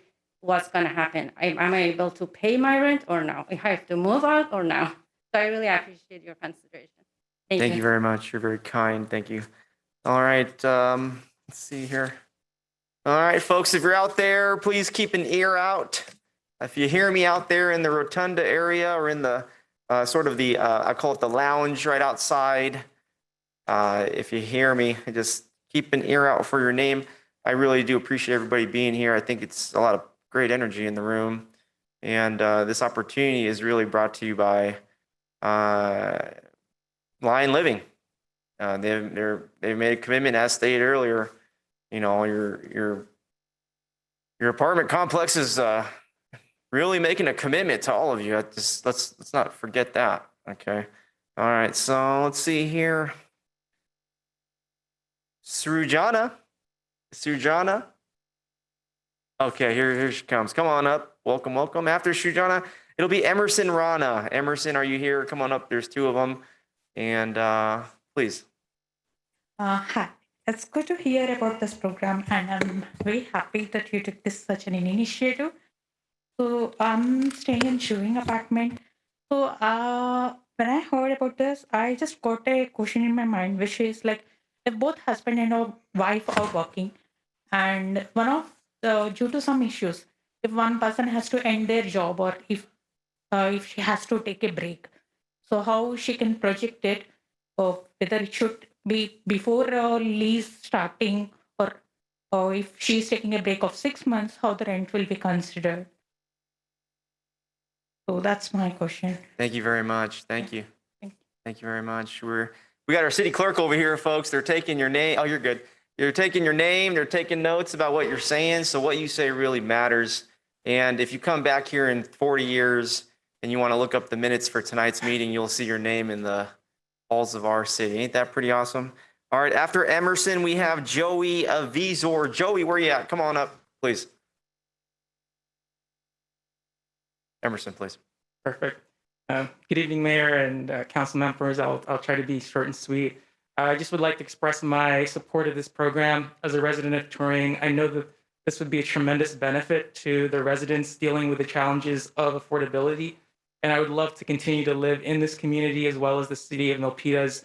It's been a great place for myself and my sister over the past several years. So I would just love to continue to do that. Thanks for your consideration. Thank you very much, Emerson. Thank you. After Joey, we got Parth. Parth, come on up. You know the deal. Please go ahead. Good evening, Mayor, Vice Mayor, and council members. My name is Joey. I live at the Turing apartment. Consider myself to be one of the first residents in the building. I want to say thank you to the Lion folks and you to consider that program, which I think is going to be very beneficial to a lot of people. All I want to suggest is other than the facts of, making the deal good from both the city point of view and Lion point of view, to make sure that the bottom line, that the resident themselves actually going to see difference in numbers. Other than that, I thank you all, and I think it's so very important to make it happen. Thank you. Thank you. I like the way you think. After Parth, see, there's two Parths, huh? Yeah. Yeah, you're over here. All right, cool. Okay, With Parth, Parith? and Parth Patel. Yeah. Oh, you're Parth Patel. Okay, you're Okay. Okay. Please. So thank you. Good evening, council members and mayor. I just wanted to talk about myself. I'm actually just moved here in the heart of the pandemic last year. From the East Coast. My first time being in California. Or in the East Coast. Philadelphia. Okay. At the time in the heart of the pandemic, no apartment building, or I couldn't tour anything. It was like the riots were outside and everything. Touring opened up their doors for me, and I've called it my home for a year and a half. And I've grown to love the community. And I believe this affordable housing program suits young individuals like me that are working class and needed for medication purposes. And I would like to grow. I would like with the affordable housing, I'd be able to save money for the house in future and grow roots here. So I think this qualifies me for me. Awesome. Thank you. Once you go west, you don't go back. All right. Next. Thank you, Mayor, for taking After your Parth, time. there'll be Jacob Bikshinsky. Jacob. Please, sorry to interrupt you. Go ahead. Thank you, Mayor, Vice Mayor, council members, and City Manager for taking this time. I really love the initiative taken by the Milpitas Council and the Leon. I really love the apartment. I'm living in Milpitas from last 7 to 8 years now, and closely to 3 years in Turing. So, and would just recently extended my lease. I would really love this initiative pass through, because if people saves around 300 to 400 per month, that will be around close to 4,000, 5,000 per year. So that will be pretty good. And then people can people can save there for their children's future, for their education. So really appreciate if this goes through. Thank you. Yeah, you got it. Thank you very much, Parth. After Jacob, we got Liliana Moreno. Come on up, please. Jacob. Hey, Mayor, Vice Mayor, council members. I want to say that I'm standing here today and I'm inspired actually by all of you, by the people in front of me, by the people behind me, by the people working for the people of the city, and by the public sector as well as the private sector. And I think that what we have here is a true expression of what American values stand for. It's not about a one thing. It's about trying to better as much as you can, wherever you can. And I think truly what we see here today is that effort on the part of everyone here. And I see it in your eyes, and I see it in your passion, and I see that you are not giving up, and you're trying to find that solution. And I hear it when those people spoke on the screen, and I see the people who represent the community. They come from the same place, and I'm sure as much as all of you all want to better the community. Please don't underestimate what a change to the middle class can do. We can always break. Beautiful voice. Where you from? I'm sorry? Where's your, what country are you from? Your beautiful voice. Israel. Israel, I love it. Yeah. Okay, great. After Liliana, we got Gabriella. Come on up, please. Good evening, Mayor, Vice Mayor, and council members. I'm here just like everybody else who, moved to Silicon Valley to pursue, dreams of, getting good schooling, getting a career. I was brought up by immigrant Mexican parents, and unfortunately for a lot of us, we kind of have to fend for ourselves to get ahead. And I think that what a lot of people here are trying to let everyone know is that it's a struggle. Even when you have a great job, a great career, it's not enough to live out here and not only have a career, but feel like you have a future, feel like you can save up for retirement, put your kids through college, that there's going to be kind of, like the light at the end of the tunnel. And I think that that's what everyone here tonight is trying to express to everyone, and that we have all been a part of that struggle and would like to see you stand up for the community. Thank you so much. Thank you. Thank you very much. All right. After Gabriella, we're going to have Jennifer Agarin. Yes, come on up. Hey. Hi, thank you. Good evening, and thank you for hearing us out today. I resonate with a lot of others that have spoken today. I actually moved out to the Bay Area from Michigan when I was 23 to pursue a passion in education, which I continue to do. But since that, in 2019, I have moved 3 times because of rent increases. And the first time I actually felt the community was at Turing over the past few months. And for instance, today is Dia de los Muertos, which I will be celebrating after this. And I find it incredibly important to buy everything that I bought for my altar from Milpitas, because I find the importance of feeding back into your community. And I think as cliche as it sounds, like that extra money that you could save on rent, you can give back to your community. So I think that's something that I really want to be able to continue to do and actually find a community and not have to move again after a few months or after a lease. So thank you so much. Thank you very much. Fear the tree. Next up, after Jennifer, we have David Yates. David Yates, where you at? Okay, come on up, sir. Please. Okay, me? Yeah, Okay. no, you're first. So. Okay. Please support this program because it's really helpful for community, especially me. I'm a single mom and I'm taking care of my daughter. It's just I'm struggling. Even though I work 2 jobs, it's a struggle, but it really helps a lot for us. You could save for the future, children's future, and I can buy a house. I'm trying to get a house, but it helps for the community. I really hope you can help us a lot. And families are struggling out there. I can help the kids too. Thank you for being here tonight. Awesome comment. Thank you so much. Thank you. Heard you. After David Yates, we got Anita Malgunkar. Anita, are you here? Come on up. Okay, Mr. 12th man. Oh, good evening.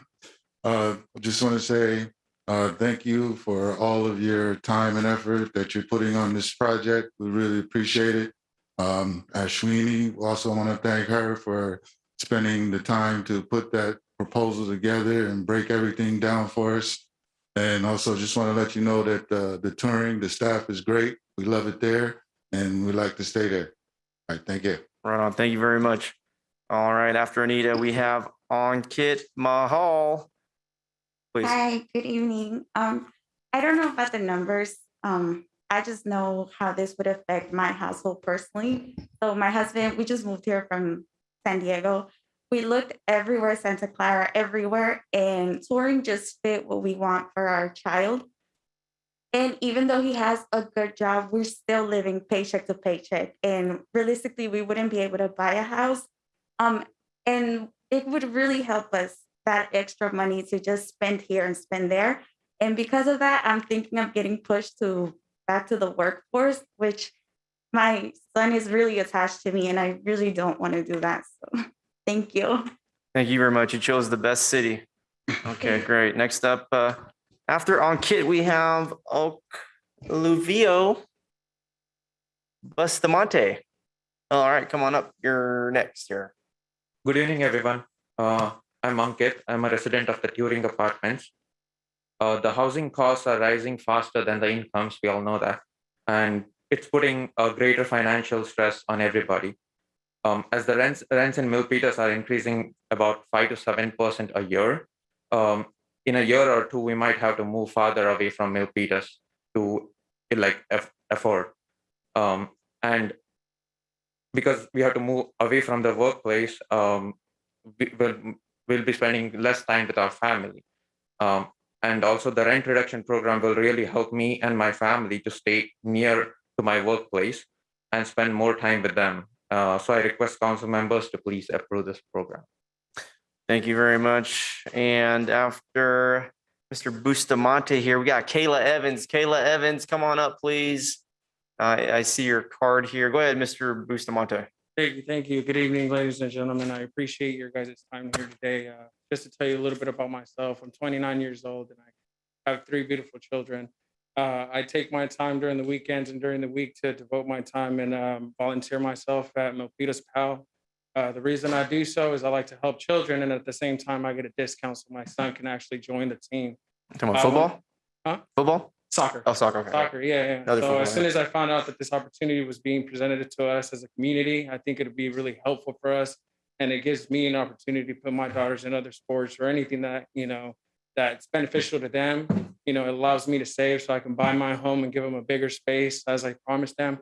At the same time, it's for the generations to come, and that's them, being in this community. I don't, the worst thing as a parent, as a dad to say to their child is no to any fun, essential curriculums that they can have or sports that's beneficial to them. So I hope you guys can move forward with it. Thank you. Right on. Thank you very much. Hey, Kayla, how you doing? Hi, I'm good. How are you? I got your email, by the way. I think you emailed me, right?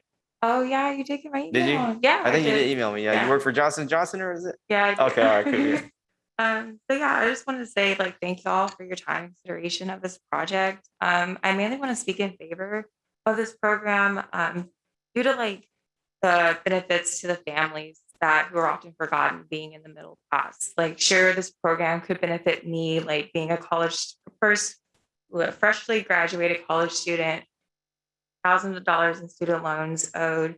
I live paycheck to paycheck despite having a good job, but I'm more so wanting those families who are barely making it by to be able to give their children and family just a better life in general. This is personal to me. Growing up, I watched my parents struggle living paycheck to paycheck and having to move because of increases in rent. And so a program like this would have helped my family so much. And if like it could help families in touring, then I honestly just want to say, hope y'all vote in favor of it. So thank you. Thank you. All right. I got some cards here left. These people didn't come up. Let me give you a second chance, and then I'm going to put it in a different pile. It's that paper pile you don't want to be in. You know, if you've spoken, you're in the paper pile you want to be in. So, all right. Hitesh Aurora. This is your final call. Hitesh Aurora. Okay. Next up, Akalatola Adinarin. Come on. We need you on aisle 2. Come on in here. Okay, Aklatola, did I ring a bell? Okay. Oluwasi, this is your final call before the gate closes here. Okay, Lotana. Okay, here we go. Come on up. And everybody, if you didn't have a card, I'm gonna get to you next. It'll be an open floor. If you didn't have a card, you can still come up. Welcome. Hi, I'm here from Turing, and I hope you guys vote in favor of this because I really love living in Turing, and it's somewhere I see myself living for a very long time. So I believe that this program will be beneficial to me and also for my friends. So I hope you guys vote in favor of it. Thank you. Thank you. What's your name for our city clerk to? Lotana. Oh, okay, that's you. Okay, Yeah. great. Thank you so much. We got your card. All right. Thank you. Okay, Acel Turnson Bears. Last call for Acel, right? Okay. Yeah, come on up. If we're gonna get to people without cards, it's fine. But if I'm calling your name, I just want to make sure I recognize your ink on this paper. How you doing? Yeah, I'm doing good. Starting for me, I'm a first generation immigrant. I guess like most first generation immigrants, you've like gone through experiences where you're currently always looking for money, looking for a way to survive, looking for more money, but you end up paying more money to get a better lifestyle. So I think this would be something that greatly helps people who are in my shoes or people in the similar circumstances. So I guess that this is something that really means a lot to me. So especially like having parents you have to take care of, not having that huge bump in your check, that's rent. Like it feels like a parasite at this point. Not having that huge bump would, I think, really help. Yeah, that's really all I have to say. Okay, you're Acel, right? Oluwaseyi Adediwere. Okay, there you are. Okay, great. You're over at Moffitt, huh? Huh? You work at Moffitt? No, I work at PayPal. Oh, okay, great. That's looking Yeah, thanks. I try. Okay. Acel Turnson Bears. Okay. Oluwatoba. Just making sure I'm doing my due diligence. Okay, great. If you'd like to speak and you didn't fill out one of these yellow forms, you don't really have to. You come on up if you haven't spoken. Come on up. Join us. Yes. You can form a line or whatever's the podium that's open. Go ahead and I like to hold on to that podium. And you can form a line in the aisle. We do that as well. Come on. Yeah, please. We're ready to go. Yeah, hello. My name is Oluwatoba. So in support of the program, I recently just moved to California. I love the neighborhood I live in. It's a very nice neighborhood. It's very safe out there. But looking at it, I pay a lot for rent. I'm actually living from pocket to mouth. Paying for rent every month. I don't have any money set aside for savings. I have other things I want to put my money into, for investment, but that's very difficult for me right now. So it's more like if I can be able to save no money, I have to leave where I'm living. I have to move to a different neighborhood. But I love the neighborhood here. I mean, there are other things I can do out there. I have friends out there, and I don't want to leave. And I see myself staying in Cali for a very long time. So trust me, this program is very beneficial to me, and also a lot of people who are in my shoes. And hopefully, I hope it gets approved. Thank you. Thank you very much. Yeah, thanks. And state your name for our city clerk. And come on up, folks. All are welcome, please. All right, my name is Peter. I'm not too familiar with these city hearings, but I don't think you guys get an opportunity to vote on things that so directly impact the resident's pocketbook. And this is something that will just immediately affect everybody's pocketbook. I think you can see the desire to get this approved by the people in this community. The $200, $300, $400 savings a month is pretty material to all of us. I think we can spend it at local businesses. You've heard people saying they want to help with their children and saving money for houses. I think you'll see a true benefit from everybody that's here and supporting this. So, I planned on commenting on the $15 million in property taxes and kind of the cost benefit of that. But I think, now that that's going to get approved, I don't think it just seems like a no-brainer at this point now. Thank you. I like how you dropped the mic there. Okay, great. I know, right? Everybody's listening, right? Okay. It's not just me. Okay. All right. We want to welcome if you have not spoken, everybody gets one opportunity equally. And I want to go to the chamber, looking left, looking to the right. I don't see anybody else in the chamber. Let's go to the virtual chamber. Hey, everybody on Zoom. We didn't forget about you. All right, everybody on Zoom. I'll wave to you. Thanks for staying tuned with us. If you'd like to speak for public comment during this item number 1, raise your virtual hand and let's go down the list 1 minute. First up, we have Mr. Frank Bush on Zoom. Hello. I'm a long-term resident of Milpitas, and so far there doesn't seem to be a lot of good information on this project, and especially with the most recent changes like the backfill, there's still a lot of open questions. And at this time, it doesn't seem like it's a good deal for the tenants who are going to be renting there, because it's above the market rate for similar apartments, or for the city because of the lost revenue. And we just had a tax increase recently, and this will potentially impact city services. So I'm concerned about that. So at this time, I suggest we wait for more information provided by that study that you've asked the Planning Commission to do. And that's it. Thanks, Frank. Appreciate you. I got your email too. Yeah, we got a backfill of property taxes here tonight. Big news. Next up, we have Michael Ty.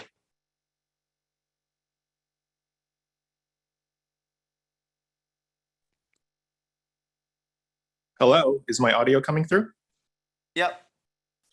Great, thank you. Good evening, Mayor, Council, City staff.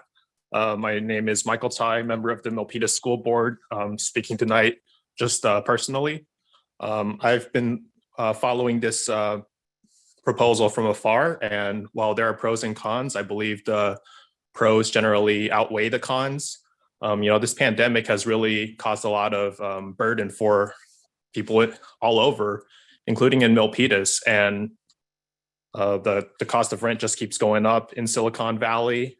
So any little thing we can do to help reduce that cost is going to help a lot of families. I think, as previous commenters have said, a lot of that money is going to be reinvested right into our local economy as they spend more on local businesses. Of course, we think about our workforce who can barely afford to live in this area. We heard from Mayor Lamar from Antioch. It's an issue that's cascading over to other cities. So I think this proposal has the potential to help a lot of people. Thank you very much. Next. Next up, we have Mitchell Sweet.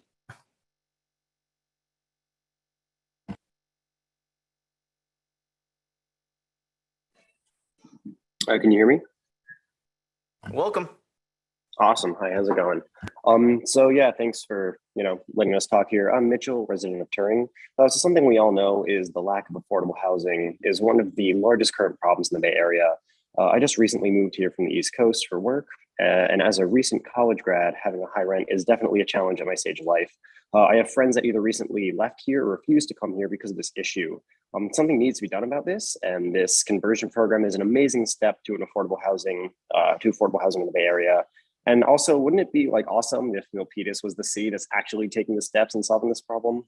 Anyone living here would certainly be proud to say that they live in the city that kicked off reasonable Bay Area housing. So voting to convert Turing is definitely important for our community and the amazing people within it. Thank you. Sweet. Next up, Rekha Pardeshi.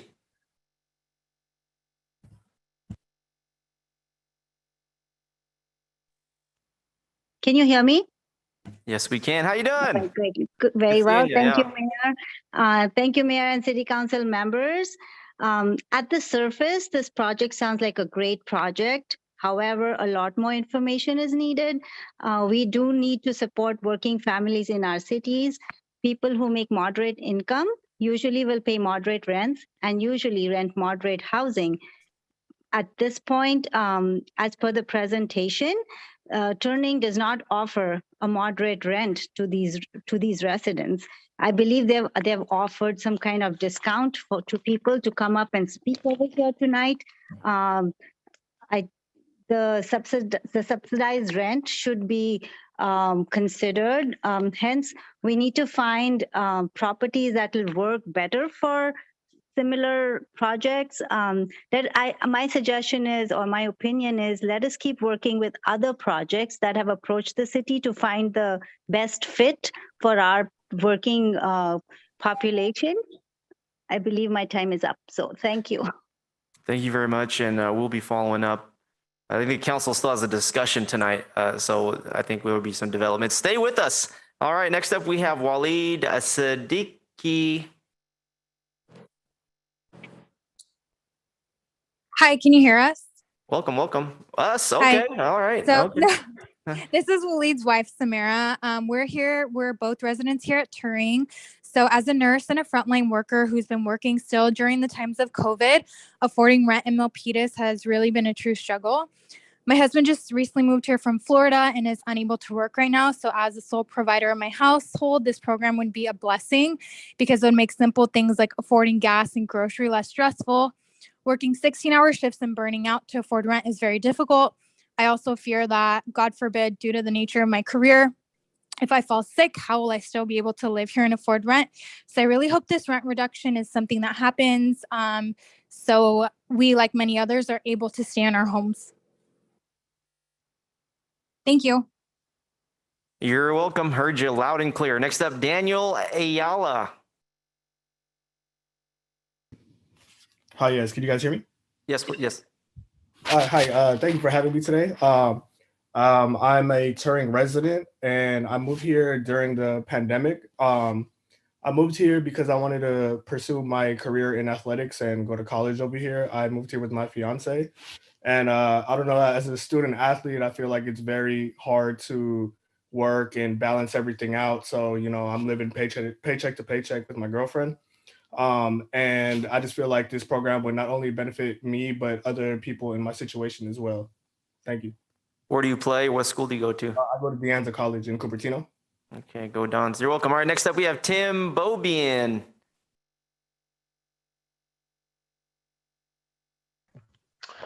Good evening, Honorable Mayor and Council members. Tim Bobian, representing the Santa Clara County Association of Realtors and our 6,000 members. We support the new draft proposal with several changes made to address previous community and municipal concerns. SCORE supports this policy concept behind this proposal as a creative way to provide more workforce housing in our region. Our region in Milpitas desperately needs to provide affordable housing to allow our labor force to live in the communities they work and support. This is an effective and tested statewide program to address an issue we have been struggling with for decades, creating ample housing supply for our missing middle population. Other more traditional forms of affordable housing address a lower income segment of the population, and the labor force is often left unassisted.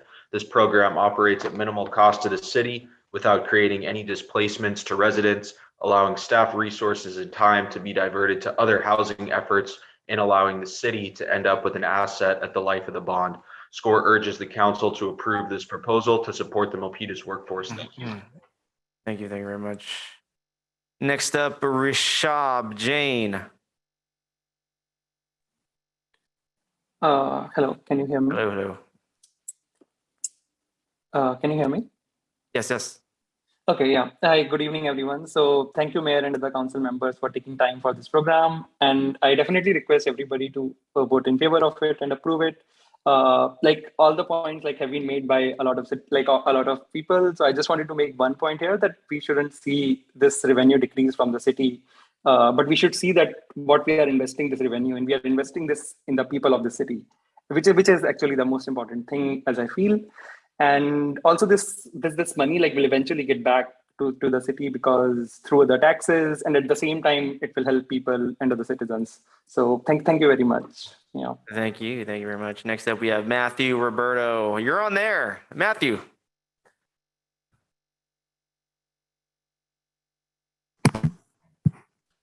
Mic check, can you hear me? Yep, check one, check two.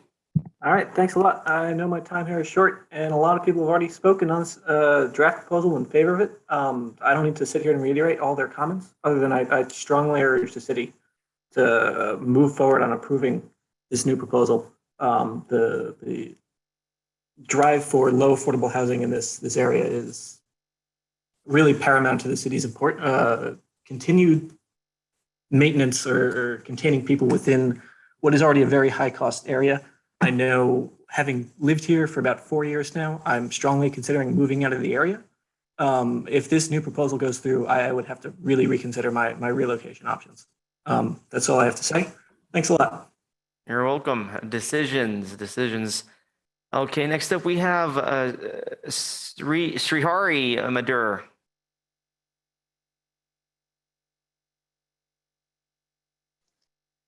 Hi, can you hear me? Mm-hmm. Yes. Hi, Sri Madhur. I am a resident of Turing here. Yeah, I strongly support this proposal. Being a resident of Turing for about a year now, I can strongly attest to the great facilities that we have here. And I'm looking forward to sharing some of this community with the working class families once this proposal goes through. So thank you.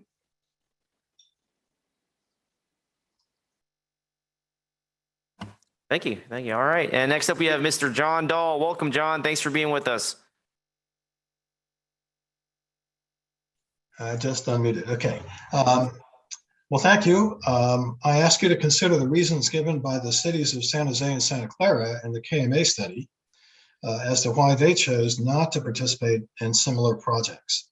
They had some of the same concerns regarding the projects not qualifying for RENA credit, the inadequate reserves projected to cover 30 or more years of repairs, the uncertainty of the condition and value of the property after 30 or more years, and other financial concerns. Now, the property tax recovery is a must. That's great. And we do need to clarify the timeline for that. So at the risk of sounding like nothing but a bean counter, I want to say that it will be important for the city to stay on top of this project on an ongoing basis if it does go forward. And it's important for Milpitas to have administrative oversight of the project. Thank you. Thank you very much, Mr. Dahl. I think the city council won't let you down. And the findings and facts at some point or another will be satisfactory at the very least. Okay, next up we got Brock Hatch.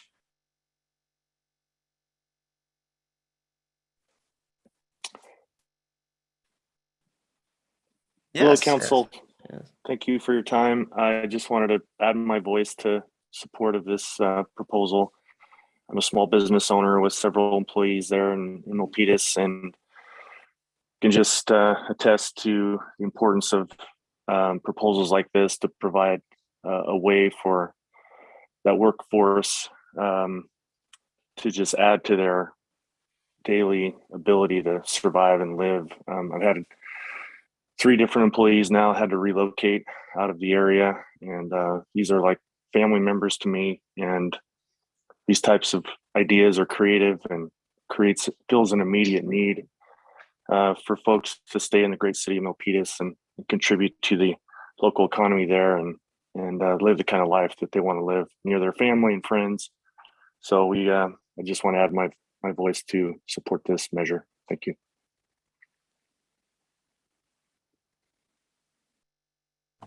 Thank you very much. Thank you very much, Brock. All right. I do see more attendees on the Zoom. And if anybody would like to speak, I want to make sure you have an opportunity. You are giving us your time. We got members all throughout the city of Milpitas and over at Lion Living, some of the best living in California. Okay, virtual raised hands. If you'd like to speak on the Zoom, I'm looking at my tablet before me and I'm looking for your virtual raised hand. Now would be the time. I don't see any further virtual raised hands going once, going twice. Okay, wait a minute. Hold on. Right before there, we have Mr. Joseph Weinstein. Welcome. Thank you, Mayor. The state funds for this program are focused on housing workers in the city in which they're working. They don't affect funds for low-income, affordable housing. So I wondered why our city staff used older apartment buildings to skew their rent comparisons. In addition, I don't think they understand what luxury housing is. And I want to point out that newer buildings cost less to maintain over their lifespan. The city will easily recover the portion of funds, if not all the funds used, when we have the opportunity to sell the building, and now Lion will cover us in any lost taxes. We personally own and manage BMR housing. In the last 10 years, we've not had one multi-bedroom unit rented to single income renters. If city staff can't focus on housing, and housing is our priority, I think maybe it's time for this council to direct the city manager to reorganize his staff and provide Sharon more support. Programs that support. Thank you very much. Thank you, sir. Thank you very much, Joseph. Thank you very much. Thank you. Thank you for being here. You know, it's definitely an interesting night, and I stand with my city manager. Thank you. All right, let's see here. Rohit Gaurav. Hello. Is my voice coming clear? Yes, we hear you. Awesome. Yeah. Good evening, Mayor and the members of the City Council. So I just wanted to voice out my opinion on the initiative. I do believe it's a very good initiative, and the concerns about losing the taxes is, I believe it's going to be a little lesser, mainly because you're going to attract more residents. When more residents are going to come in, it's going to be like a give and take. I don't want to add in much more because I do believe my fellow residents and my fellow friends added much more valid points. So that's all I wanted to say. Thank you. A lot of thank yous tonight. That's a positive vibe. Doesn't cost anything to be kind. And so I appreciate everybody's kindness and giving of the kindness tonight. Just that's what it's all about. Okay, great. Any further virtual raised hands? If you haven't raised your virtual raised hand, now would be the time. I think we're having a pretty good meeting here, efficient and very meaningful and very straightforward and very encouraging. And I want to thank everybody very much. We are looking for any further virtual raised hands. I see none. Going once, going twice. Usually someone puts it up. I don't see any. That's it. That's it with public comment. That's it with public comment. We got everybody. How about that, huh? And we did it at before the stroke of 8 p.m. How healthy is that? I like that a lot. All right, I see a virtual raised hand. I'm going to go back. I usually don't, but let's go to Hernan. One.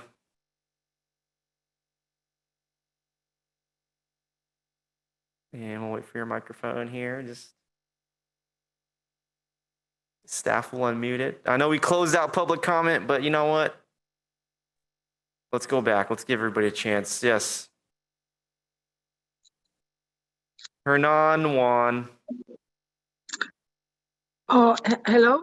Yes, welcome. Well, this is his wife. I just wish, Mr. Mayor, that this proposal will pass, so we don't have to move since my husband lost his job and we're planning to move. So if it is passed, it will be, I'm praying that this will pass so we don't have to move. Thank you, Mr. Mayor. You're welcome.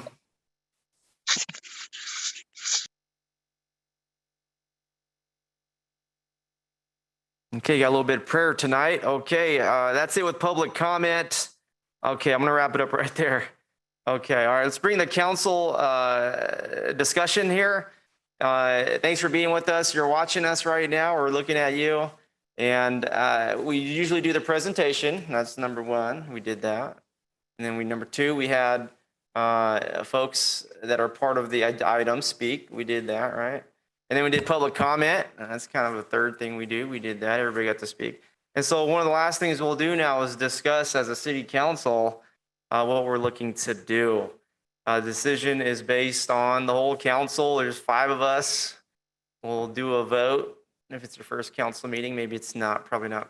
We'll do a vote, and there's an outcome to the vote, and that's it. But I'll go ahead and start off the discussion. I just want to remind my colleagues that the city is watching, and let's have a great discussion that is really considerate of our public and everybody sitting at the dais. It's just let's just have some good vibes, but focus on the work at hand. Now, like I mentioned earlier, Lion Living has come to the table today before many of you to commit just over $15 million to backfill our potential property tax revenues.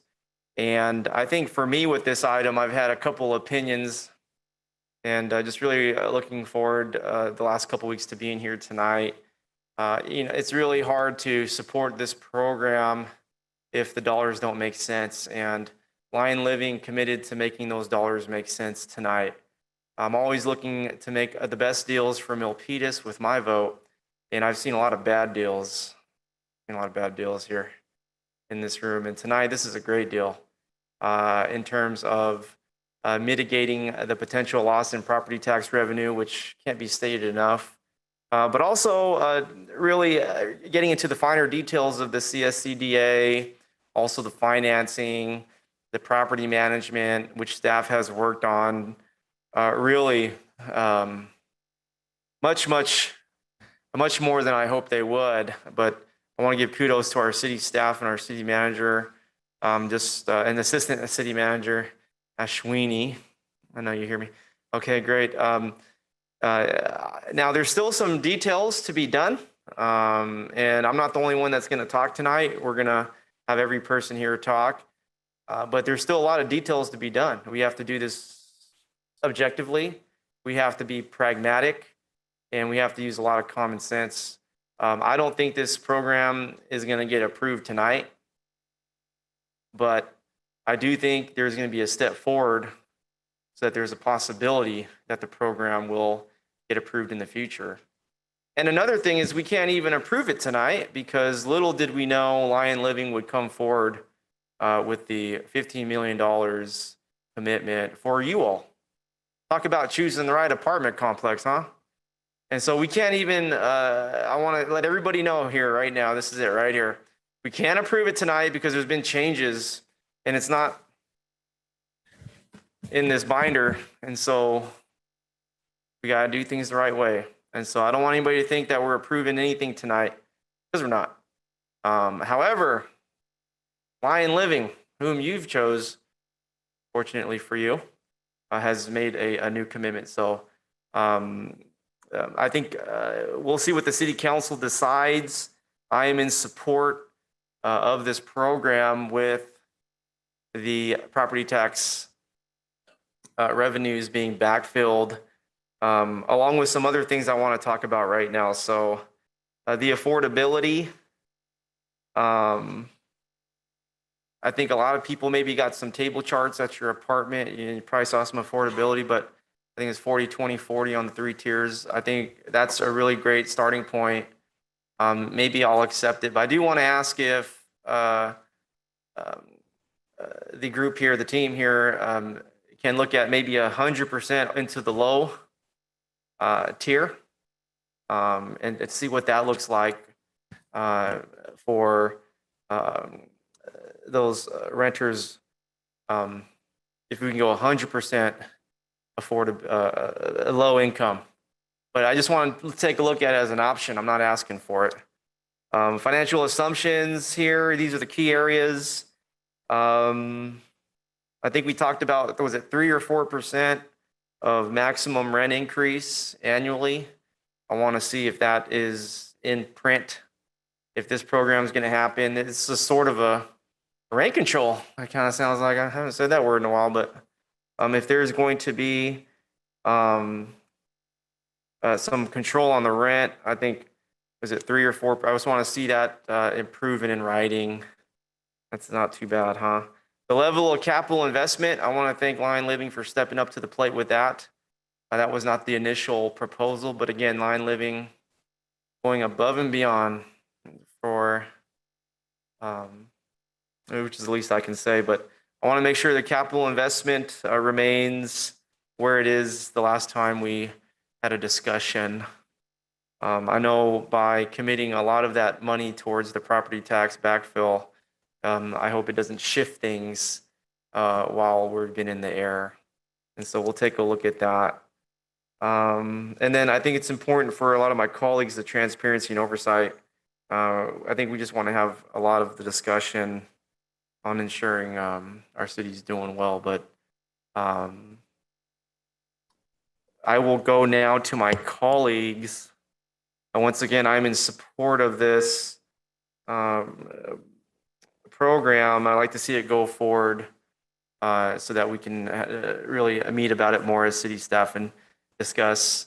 I'm in support of it as long as it doesn't cost our city and our residents and our general population, our general fund, any loss of tax revenue. I'm just not about that right now, and tonight that's been resolved. And also the legal liabilities that are involved with this CSCDA and ensuring that our city is not on the hook. And I think based on the bond and a lot of the property management things, we can look at that more. I think there is an opportunity there. So just asking a few more things in a few more areas. But the fate of this item now lies in the hands of my colleagues. Next up, we have Councilmember Chua. Thank you, Mayor Chen. First of all, I would like to commend the project team for coming up on backfilling the $15 million for the city property taxes. I would like to request the Debbie of KMA to please bring up the slide on the bond allocation.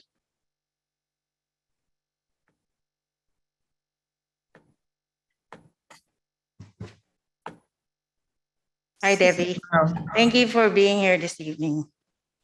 Good evening. Okay. All right.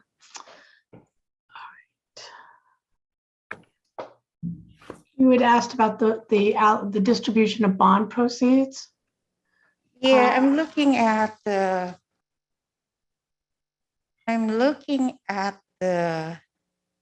what is the actual bond cost? The bond amount? Yes. The amount it's 251.5 million of the principal. Okay.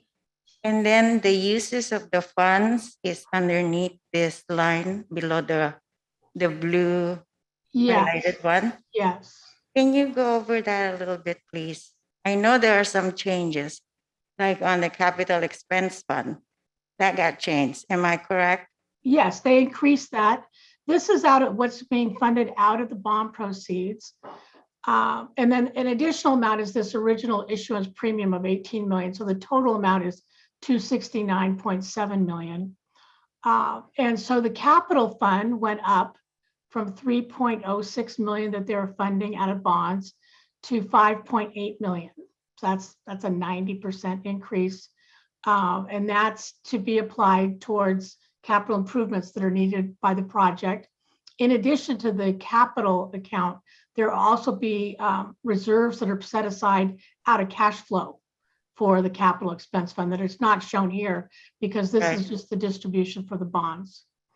The other items that that changed with the bond issuance. So it went up from 266 to 269 is that you have a higher coverage reserve because you have more bonds. You have a higher senior debt service reserve because the bond amount is more. The payments to the parties that are the primary parties that are involved with the transaction of Waterford, those stayed the same in CSCDA. And so, for example, Waterford, this initial payment to the project administrator, that is Waterford, and that's staying at 3 million. Plus, they share with CSCDA this capitalized administration fees of 2.25 million. They split that equally. So those payments remain the same. The cost of issuance went up slightly because of you have more bonds. Okay, so when the bond is approved, the upfront, the 3 million will be paid right away, and the 2.250, correct? Is there Yes. anything else that I missed? No, that's correct. That will be paid right away. Well, all of these out of, well, it'll go into the reserve. There's a reserve accounts, and those will be funded right away out of the bond issuance. Everything here will be funded right away, but some funds are being dispersed into reserve accounts, and some are, being funded to other parties. You have the underwriter costs, the bond counsel costs, title, etc. Thank you, Debbie. On the 251, on the project acquisition account, the 237 million. Yes. I assume that is the appraised value of the property. Well, that is not the total. The purchase price is less than that. I mean, the sales price is less than the 237. That includes sales costs too, transaction costs that are associated with the sale of the property. So less than 237 million. Yeah, it's like 235, I think. 235. Who appraised that? Who appraised the property?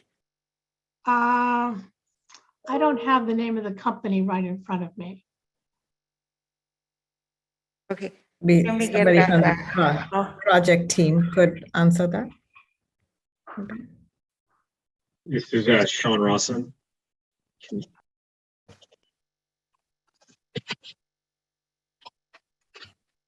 Good evening. Ashwini, can you hear me? Yes, Sean, go ahead. Good evening, Mayor and City Council. Council Member Chua, so the project was appraised by Newmark. They're one of the largest national real estate firms, both on the brokerage, property management, and appraisal side in the country. To my knowledge, we have done 10 projects that we're closing our 10th this week. We've used Newmark on the appraisal for every one of our projects, and I believe they have appraised every project in the program, which is 35 to date. So they're a well-known appraisal firm, and they've appraised numerous middle-income bond transactions like this. Do we have a copy of that comparative market analysis on our file? I'm sorry. Sorry. Yes, we have a copy of the appraisal. Okay, good. Okay, thank you, Seth. Next one, I would like to call on Ms. Lai, our finance director.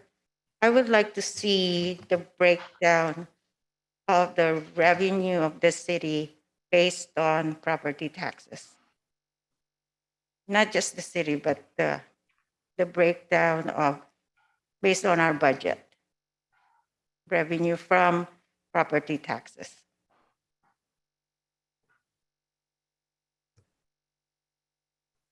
We could go to slides 21 and yes, thank you.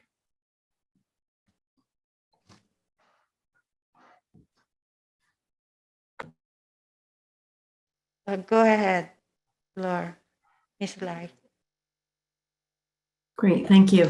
Councilmember, are you referring to the breakout of the property tax and other sources for the general fund, or the breakout of the property tax 1% allocation? That's the one, the 41.4 property. Oh, okay. Okay, so this slide before us shows that property tax is 41.4 million of the general fund, which is 37% of our general fund as a source of revenue. As mentioned by the assistant city manager, this is our #1 primary revenue source, and that's why this discussion is so important. Do we have a breakdown of this? We do. If we can advance it to one slide above. Or below, I believe it's the one right after it has a percentage. Thank you. So this shows of a 1% property tax base, setting aside special levies. As you could see here, the city gets about 16.2%, that gray slice of the pie. Other jurisdictions also benefit from the property tax, as mentioned in the presentation. These other public agencies render important services, such as the county community schools, special districts. In particular, the special districts include our water system as well. So the city gets 16.2%, which amounts to, the way it's calculated, it's $380,000 a year, which is 15 point something million in 30 years, correct? It's a derivative. The portion of the 16% is about 12 million, 12.4 million. We get 3% in this other category called property tax in lieu of VLF. It's very nuanced and complex. The proposed CSCDA deal before us exempts all property tax related matters for the project. Because of state law on property tax, that is this 1% base, plus another category called VLF, which is 3 million. So to derive the 16%, council member, it would be about $13 million, 12 million plus another 3 million of VLF. So it's according to tonight's proposal, the property team will backfill the city's portion of the property tax from the touring apartment. What about, I'm looking at the county, because we're losing this 14% as well. We're losing this entire tax. These are the other taxing revenues. I'm not just looking at the city, but the other taxing revenues. We're losing that based on the program of CSCDA, correct? Correct. In aggregate, over the proposed period of about 30 years, the project financial subsidy of all public agency is about $93 million. Tonight, we've heard a proposal to backfill about 15 million, which is the city portion. However, the proposal does not consider impacts to other public agencies and impacts to other public services. Okay.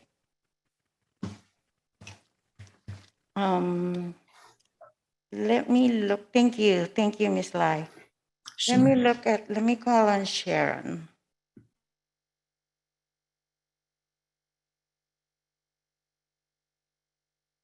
When we had a shortfall because of the pandemic, and we had a shortfall, there are certain county services that we had to cover. I can think of at least two. When we wanted to assess our own house, we paid for it for $200,000 because the city. Is Sharon around? Sharon? Yes, I'm here. Oh, hi. Because the county did not have the staff, did not have the resources to do the assessments, so we paid for it. Another thing that we paid for is the library. I remember when I first got on the council, the first couple months, we had to allocate some money for the library because we wanted to maintain the number of hours for our residents. And because the library did not have enough resources or funding, we have to do it. Can you give me some more detailed numbers on that one, Sharon, please? Yes, Councilmember Chua. This slide was prepared by Renee and her team from Recreation and Community Services. And so it details by fiscal year the cost to the city.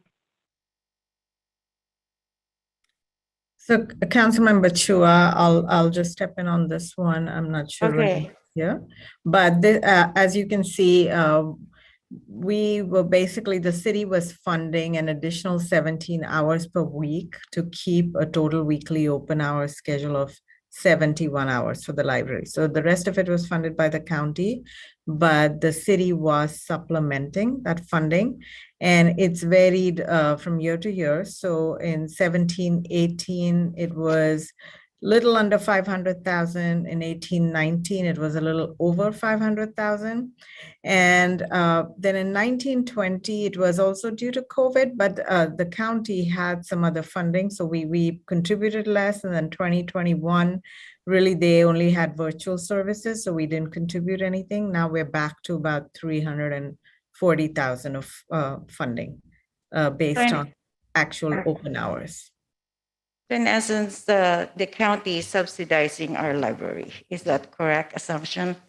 No, the county pays for library hours. We're paying for an enhanced level of service in the city. So the city is kind of paying that differential to get the increased hours for the community. Okay, I got that one. Yeah. Okay. Thank you both. Sharon, I also asked from you county grants that we get directly from the county. Do we have that? Can you please explain? Yes, Councilmember Chua. Yes. So on the slides are some of the grants that the city receives directly from county, through county funding. So the first one you can see, that's where the fire department received those amounts from Santa Clara County for emergency medical services. And then the second one, that's Recreation and Community Services. They have that amount for the tobacco-free community grant. And that funding allocation is to reduce exposure to secondhand smoke in multifamily housing. And the third one is funding from the county's all-inclusive playground grant. And this funding assists with construction and development of all-inclusive playground. And that's the current amount the city will be able to get reimbursed for. And the city also has $1,500 from the county for a women's suffrage grant.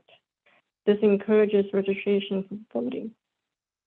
Okay, so these are grants that we got from the county directly to fund some of our projects. Okay, yes, I got that. Okay. Thank you. Thank you so much. The next one for me is this transparency and oversight issue. And may I have Seth, please? Yes. Good evening, Councilmember. Hello, Seth. I look at the write-up of Ashwini, and there are several issues on the transparency and oversight. Actually, there are 1 through 12. And I'm just gonna pick out the ones that I thought are related to no performance matrix and no enforcement no mechanism. And those are 4, 5, 6, 7, 10, 11, and 12. Can you, as an attorney, can you please briefly give a summation of your stand in terms of oversight of this project? Councilmember, looking at your list, I would just offer that number 2, which deals with the regulatory agreement, might be the most significant. We have not had an opportunity to review the regulatory agreement, so we're really not aware of what the legal contractual documents look like concerning any of these affordability issues. We haven't seen a regulatory agreement. We understand that we would not, as the program is currently structured, be party to any regulatory agreement. We would only be party to a public benefit agreement that currently, as drafted, only provides that purchase option that was discussed. So all of these affordability items are things that we've heard and seen represented from the project proponents, but we have not seen any of the legally binding agreements. And as we understand it, we are not party to those and would not have any oversight, enforcement, or ability to enforce any remedies in the event that those are not being met. Okay. So there are several recommendations in order to remedy that those somehow oversight, zero oversight. And these are the ones that I enumerated.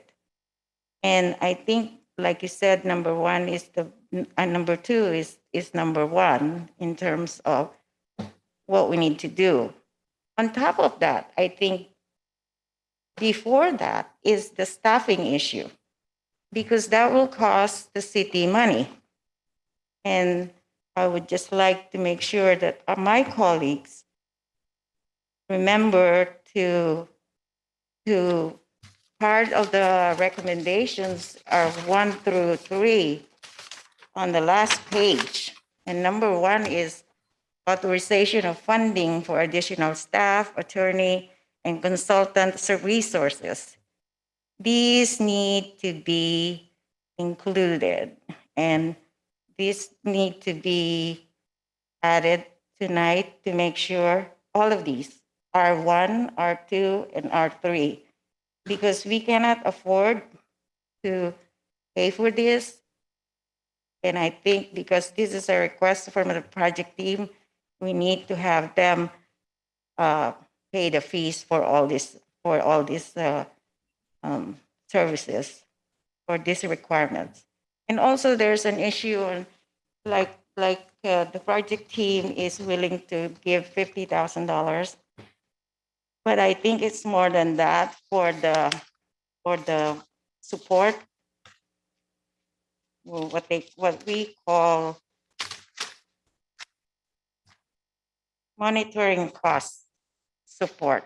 Because the way I see it, this one's on the conditions, there is going to be a full-time one, or these are high-level analysts to perform this analysis for each performance to safeguard our city against any lawsuits, to make sure that the project is performing the way we see it to perform, the way it should perform.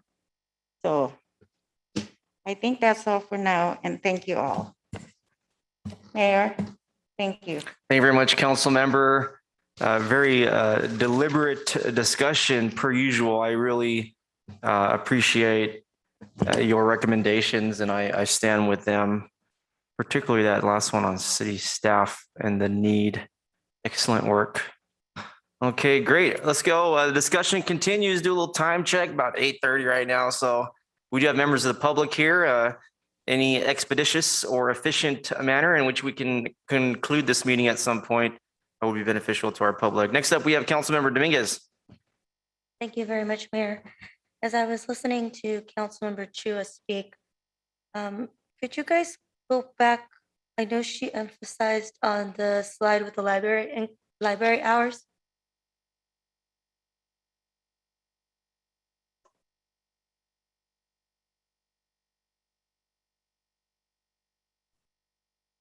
Thank you very much. So I see what the council member is trying to articulate. However, I do have a question for staff. If the council would choose to, I know this is a different conversation, but I just want to ask, because this was a reduction of hours and this funding has been supplemented in a way, when we were having the conversation of ARPA funds, I just want to know, were ARPA funds something that would have been able to cover these expenses if we would have chose to at that time? Thank you for your question, Councilmember Dominguez. We could have possibly, we didn't look at this because it was already budgeted for 21-22. And we don't have any numbers for out years yet from the county. So the need wasn't there because it was already part of the 21-22 budget. Thank you very much. Sure. The only reason that I ask is because I'm failing to understand why is it so important now, but it wasn't then when we were discussing an ice rink in a winter celebration that cost us over $200,000. Personally, I think housing is a crisis and housing is going to take the city to be investing some funds in. If we could invest and we didn't have your concerns when ARPA funding discussion, when we had millions of dollars, I'm failing to understand why it's pertinent today. Just in my own humble opinion, I do want to express for the public to understand that as a council member, I see the chamber as a whole. We are responsible for our budgets. We are responsible for the cash flow. And so personally, I feel housing is a dire need in our city. And if we do not invest in housing or even looking in our housing department to see what additional EFTs are needed, yes, we are going to run into staffing issues. And that is why it's so important for this chamber to look at that whole pie, not just at pieces of it. So I just wanted some clarification on that one. Thank you very much, staff, for the slide. The second part in terms of again, the staffing issue, again, I just personally think this is a historical moment where Milpitas could set the way to how we're going to do things differently for housing, in particular, because that has been on the top 3. I know that personally, we do invest in county services like the assessment for our in-house. That was an item that we led, Councilmember Chua, before you joined us. And it wasn't that the county didn't want to fund it or didn't have the staff. It just wasn't going to be fast enough at that time. So we chose as a council to invest in, again, a preventive measure for housing because there is studies out there that show there's the 3 Ps for housing. We need to prevent, we need to protect, and we need to be innovative to ensure that we're building that infrastructure. In speaking with Milpitians, it came to the protection. And as a goal, it sounds like legislation passed last week. I just want to confirm, and I know I saw it in the slide, but there's been a conversation about these units not qualifying for the RENA numbers. I did have a conversation from someone in Fiona Ma's office on Friday, and that's not what I was told. I was actually told that information, that a bill passed where it would allow for these units to be counted in our RENA numbers, which is huge because Milpitians are against building. That's evident for a lot of reasons. So if we're not going to build, then we need to look at how are we going to think of innovative ways. So I'll go ahead and give staff a chance to just confirm if things have changed, because I know that things are changing very, very rapidly. But I just want to make sure that the information that I received maybe was something that happened in the last week, and that's why it wasn't included in the staff report. Councilmember Dominguez, if we could have the slide come up, I believe you're referring to AB 787. And as we noted, there's a few, so it's not as straightforward. There's several things that we have to look at to see if they would be eligible, and then if they were a part of the units would count if there were no other issues. I mean, the 55-year deed restriction, that's something that we haven't really looked at when we've done the analysis. So what kind of impacts that could have financially on the city? We haven't looked at that yet. And then I'll turn it over to Seth if he kind of wants to walk us through some of these points as to why we need a little more analysis on whether this would be applicable. So, Councilmember, these are 7 criteria that are in 787 that was approved. It doesn't come into play until 2022. So I don't believe that the law allows for units that are converted prior to January 1st, 2022. And it also says that HCD doesn't have to start looking until 2023. So the applicability of 787 to this project is something that needs to be reviewed further. We have not gone through the factors. Some appear obvious, right? The project, decent, safe, and sanitary at the time of conversion, that looks to be self-evident, right? It wasn't acquired by eminent domain. That appears to be self-evident. But some of the other items are things that need to be reviewed and confirmed. The pre-conversion rent, number one, whether we're going to have a 55-year deed restriction or not, the initial post-conversion rent, 10% less than the average for the prior 12 months. These are factors that need to be looked at and analyzed. So we don't currently have that information for you. Okay, not a problem. And I know staff is extremely busy, but I just want to say that I did analyze this on Friday with staff from the state, and that's not the information that I received. So I would highly just encourage that conversation to happen faster than not, because we need to make some really important decisions, and this could be a very important decision that the council is going to make, which is not to worry, because today is not a decision to pass this in its whole or not. It's just to move this forward.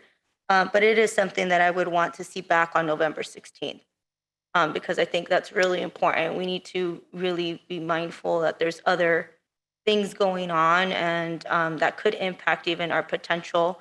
I think that it said a lot when we have a mayor from Antioch here expressing, hey, we really need to work as a region because housing is a crisis. And so that was one of the concerns. I mean, they definitely, some of the other concerns that the community has brought up have been taken care of tonight. So I definitely thank all of you for working and thinking out of the box, and for definitely meeting the demands of Milpitians, because I know that was a critical concern.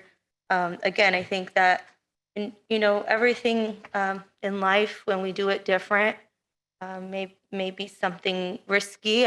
Even, we need to think differently. We need to make sure that we are moving the needle forward and that we're doing our contribution to do that. We can't be afraid to do things differently. And just because it doesn't fit in the circle, it's okay to draw a square. I personally think that staffing is going to be an issue from now on for this housing department. And it started today. And that's just because of the monster of work that this issue brings. So I do highly encourage our council and our mayor to really look at that. I've been saying it for the last almost 4 years now, 3 years that I've been on this council.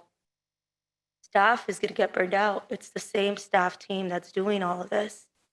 And so we really need to look at our departments and invest in those, invest back. And everything else that we're doing, I know it's nice haves, but right now we're in the middle of a pandemic. And that's a serious conversation. So I think this council really needs to prioritize when we are, in this chamber introducing 10 items at a time during announcements. Most cities don't do more than 14 in a year. And that's when I'm talking about staff time. So now we're back as a council talking about staffing issues. Well, maybe we need to reprioritize. What are the priorities that we actually set as a council 2 years ago? And I think it was our last retreat. Some of those council priorities have not been touched because there's new ideas every single council meeting. I think we have an opportunity as a council to figure out what are our own priorities that we want to finish as a team. And we can't send it back to staff. This is our responsibility. So for me, the staffing issue isn't a concern because we're imposing that on staff and we could actually reprioritize. Personally, I'm prioritizing housing over snow on Main Street. I'm prioritizing housing over any other issue in the city. Except for our safety. I think safety and housing, our community has spoken. And, I think we really need to set our priorities straight as a council with all due respect. So for me, staffing issue is not an issue I'm going to put on staff. That's something that needs to be figured out by council. I want to reaffirm my commitment to housing and the working class in Milpitas. The working class that is struggling to figure out how to pay their rent, how to feed their families. And so today, I definitely want to see this move forward. I thank all of those who have worked together to bring what I think is a stupendous and a very historical idea for a city our size to move forward. So I definitely want to thank everybody who has done their contribution to bring this. And so personally, I will be supporting it. I have seen all of the issues addressed that the community that I spoke to that live in Milpitas. Many of you that don't know, I work for a police department here in this region. I am part of the working class. I'm the only member that has a traditional job. And with that, I mean a supervisor that I have to report to. I work 40 hours a week, and I know Councilmember Montano, you met one of my coworkers at a resource fair and was asking a lot of questions. Yeah, I work 40 hours a week. And last week, I worked 36 hours overtime. And after that, I went to touring apartments to talk to our community members, many who were coming home from their second or third shift at 1:30 a.m. Who took the time to speak with me in late hours and early hours. It takes this issue very, very seriously because our working class is hurting. And if you can't feel it, I honestly don't know how you can't. It's real. And many of us don't have parents that have the access to give us a home. We have to work for it. So I hope that this council moves this item forward, all that we're being asked to do, and that we give staff the resources that they need to make it happen. Thank you.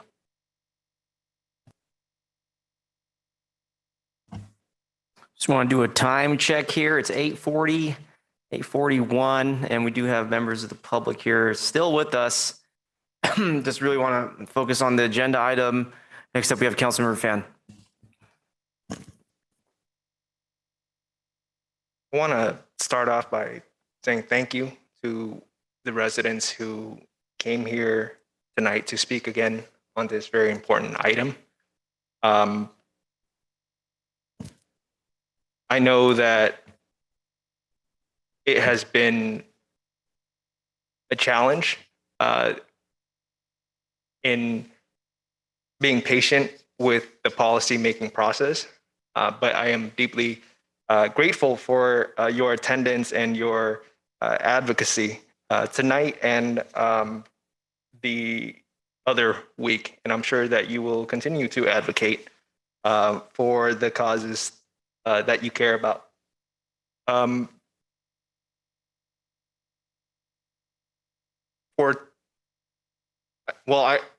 also want to say that I am deeply moved by the personal anecdotes that you've shared with us tonight.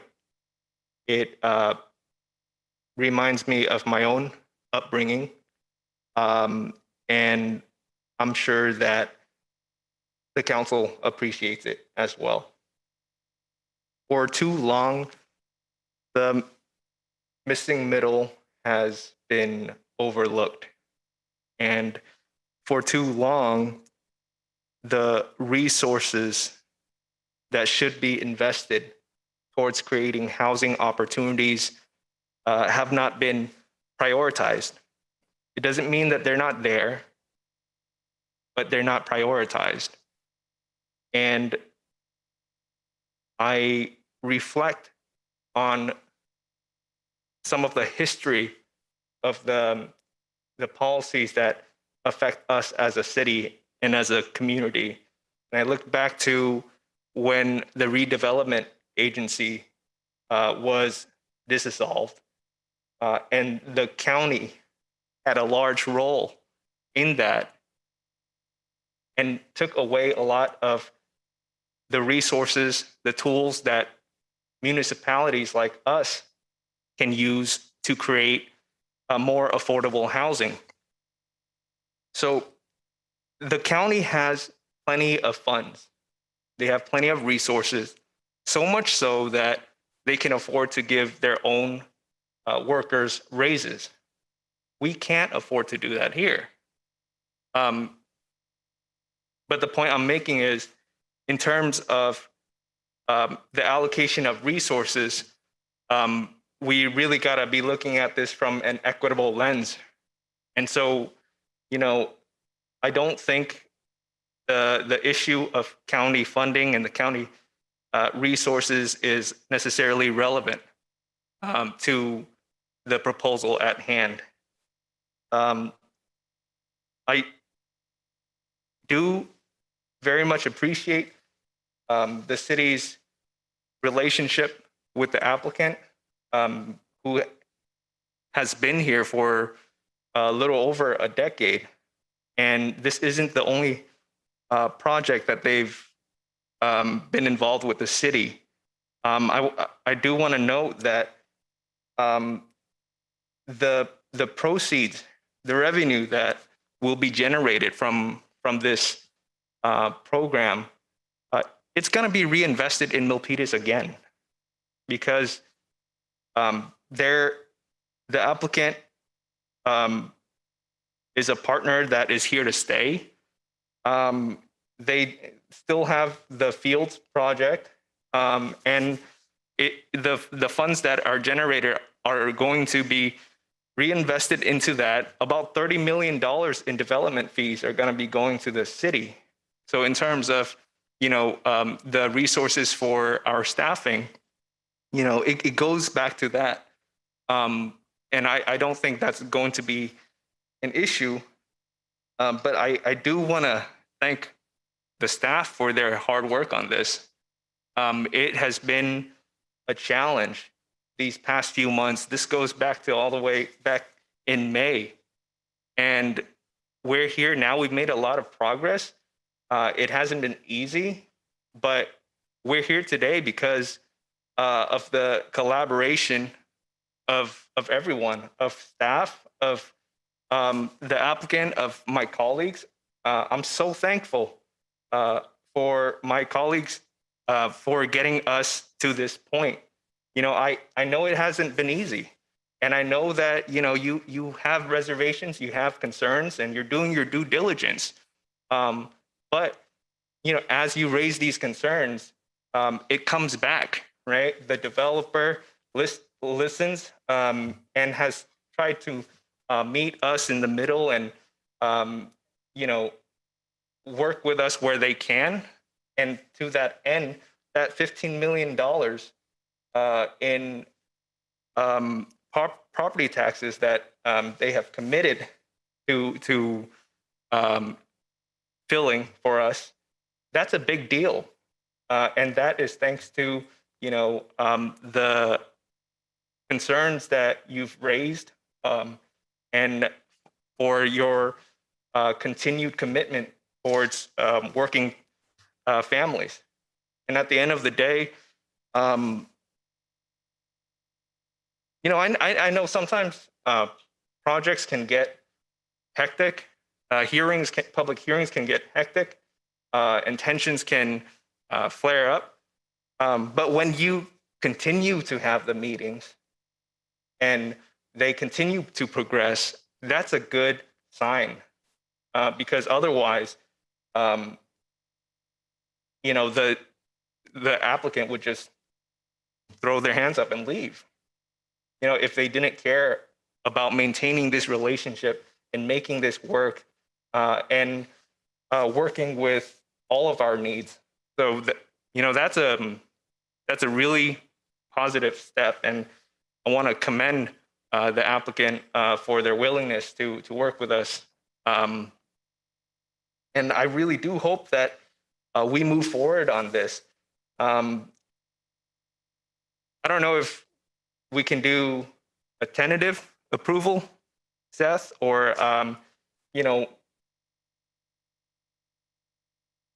provide some kind of action tonight that would give clearer direction and can set us towards a path towards final approval, sooner than later. I don't want it to be the case that, the motion is too vague and it has to, come before us again and again, because, these meetings aren't easy to do. Duly noted, Councilmember Fan. Part of my interruption, my good friend. Duly noted.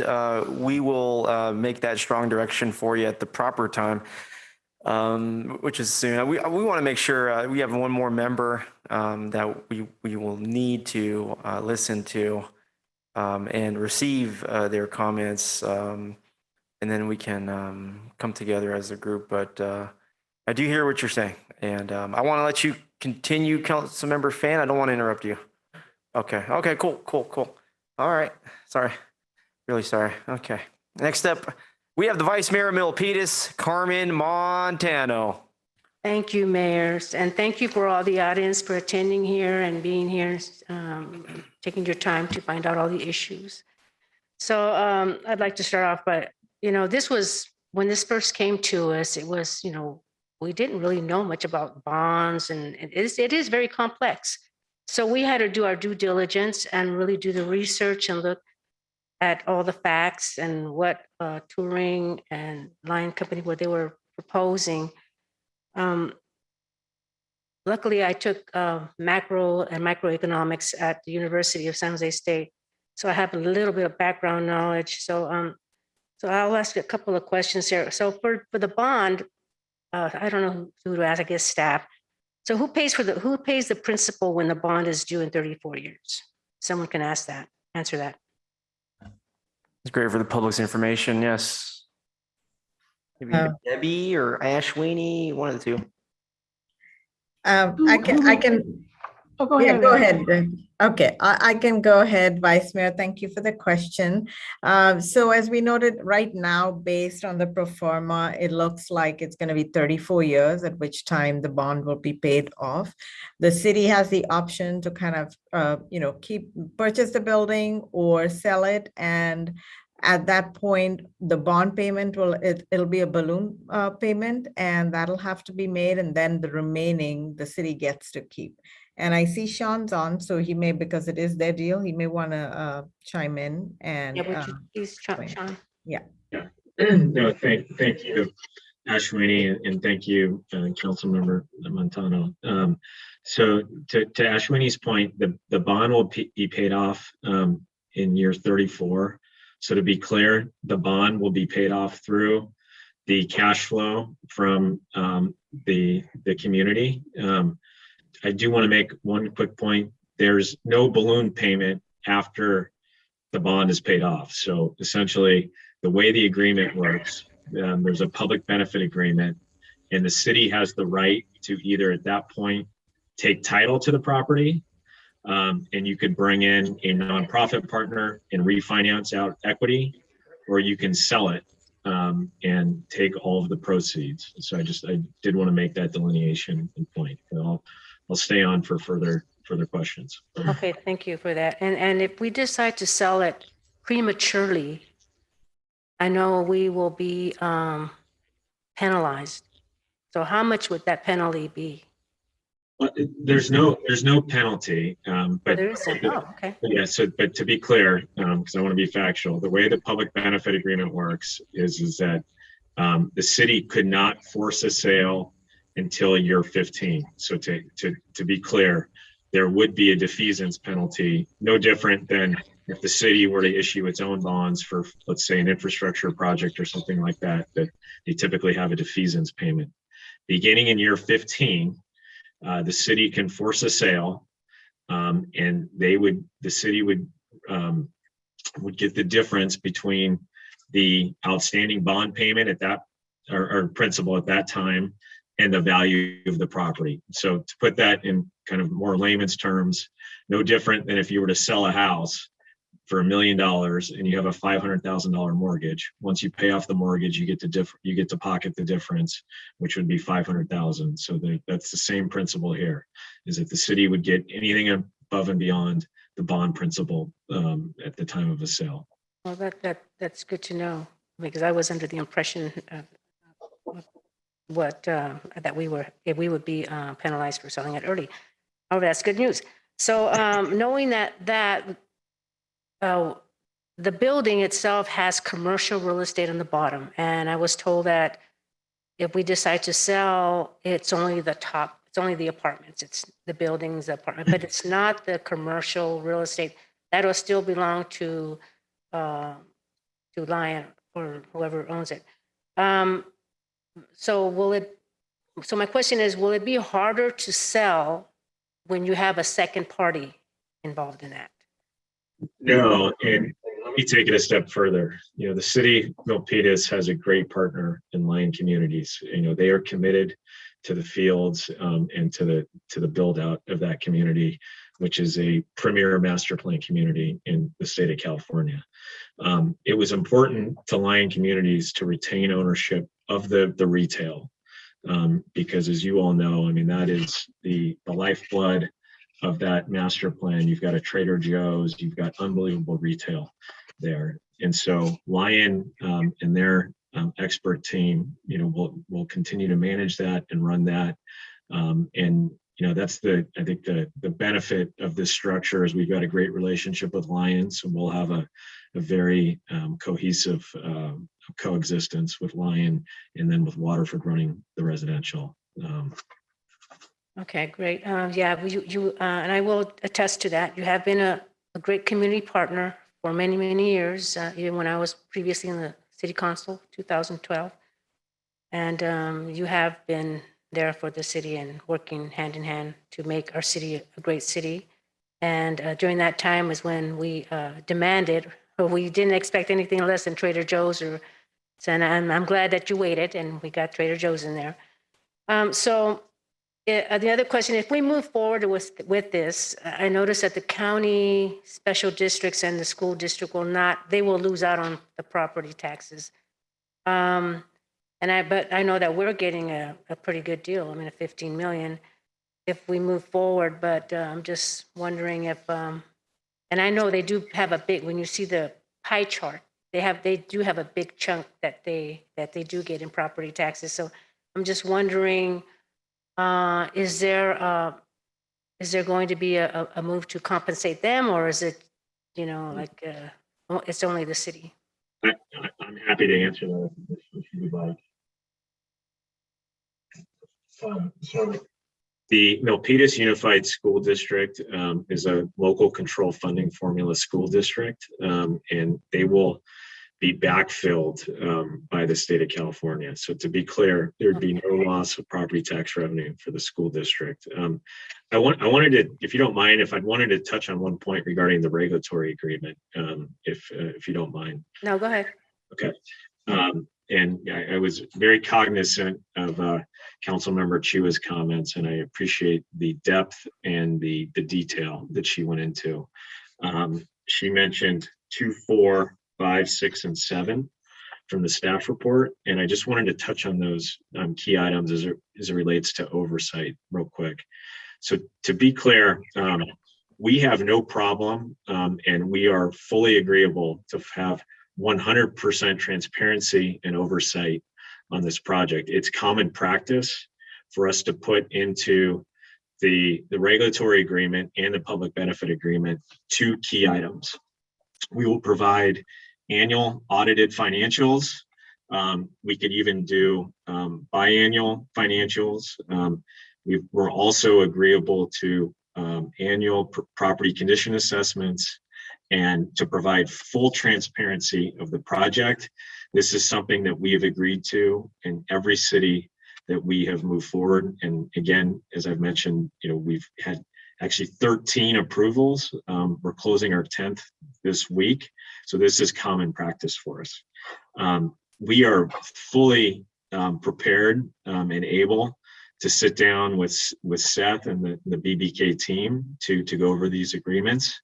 we have not had the chance to do that. And that's no fault of staff. It's just they weren't prepared to have the legal team start to look and analyze the documents. But we are happy to go through that process with them. We have provided regulatory agreements from other projects. I don't think the legal team has been kicked off to review those yet, but those were provided in the document package that we provided when we made our proposal. I give you my commitment here tonight that if the council were to move forward, we're happy to meet or have a call with the BBK team to start to review those documents. For context, like I said, we have 13 city approvals. These are documents that we can move through extremely quickly because our team is highly adept at knowing kind of the critical points, and we're happy to walk the BBK team through those issues if given the chance. Well, that's good to know about the legal team. So with that, will Lion Community pay for our legal costs? Because if that's one of the criteria in the regulatory agreements, yeah, we want to make sure that you guys pay for our legal.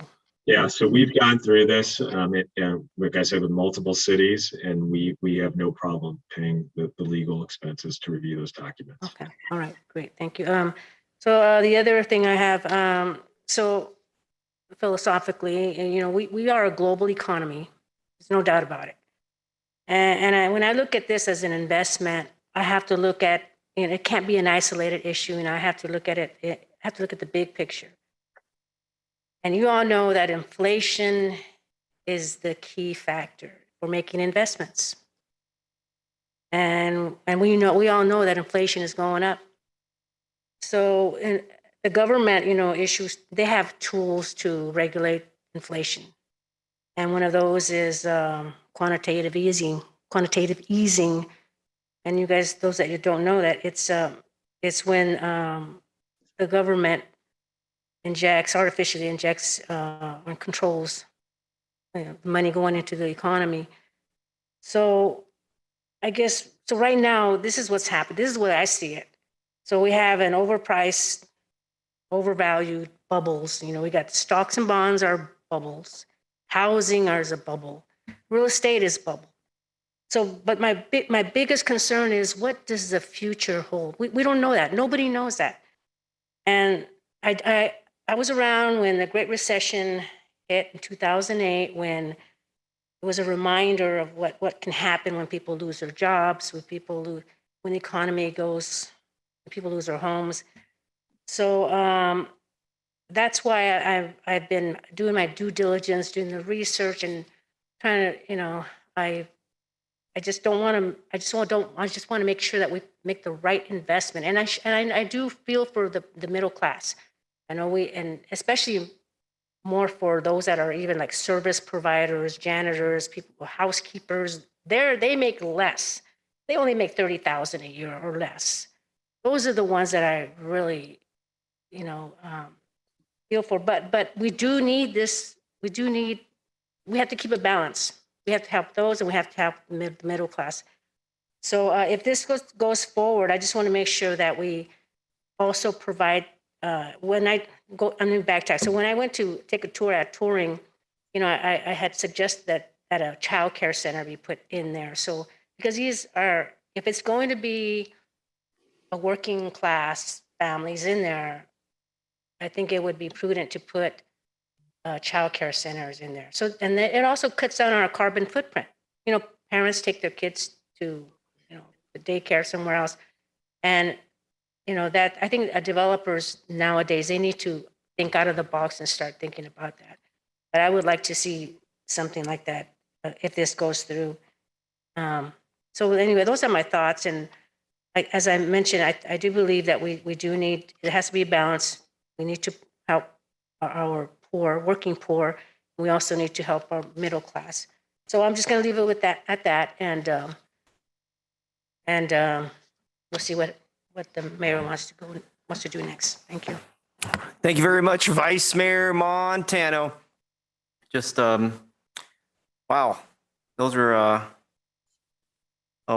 really original set of questions there. I love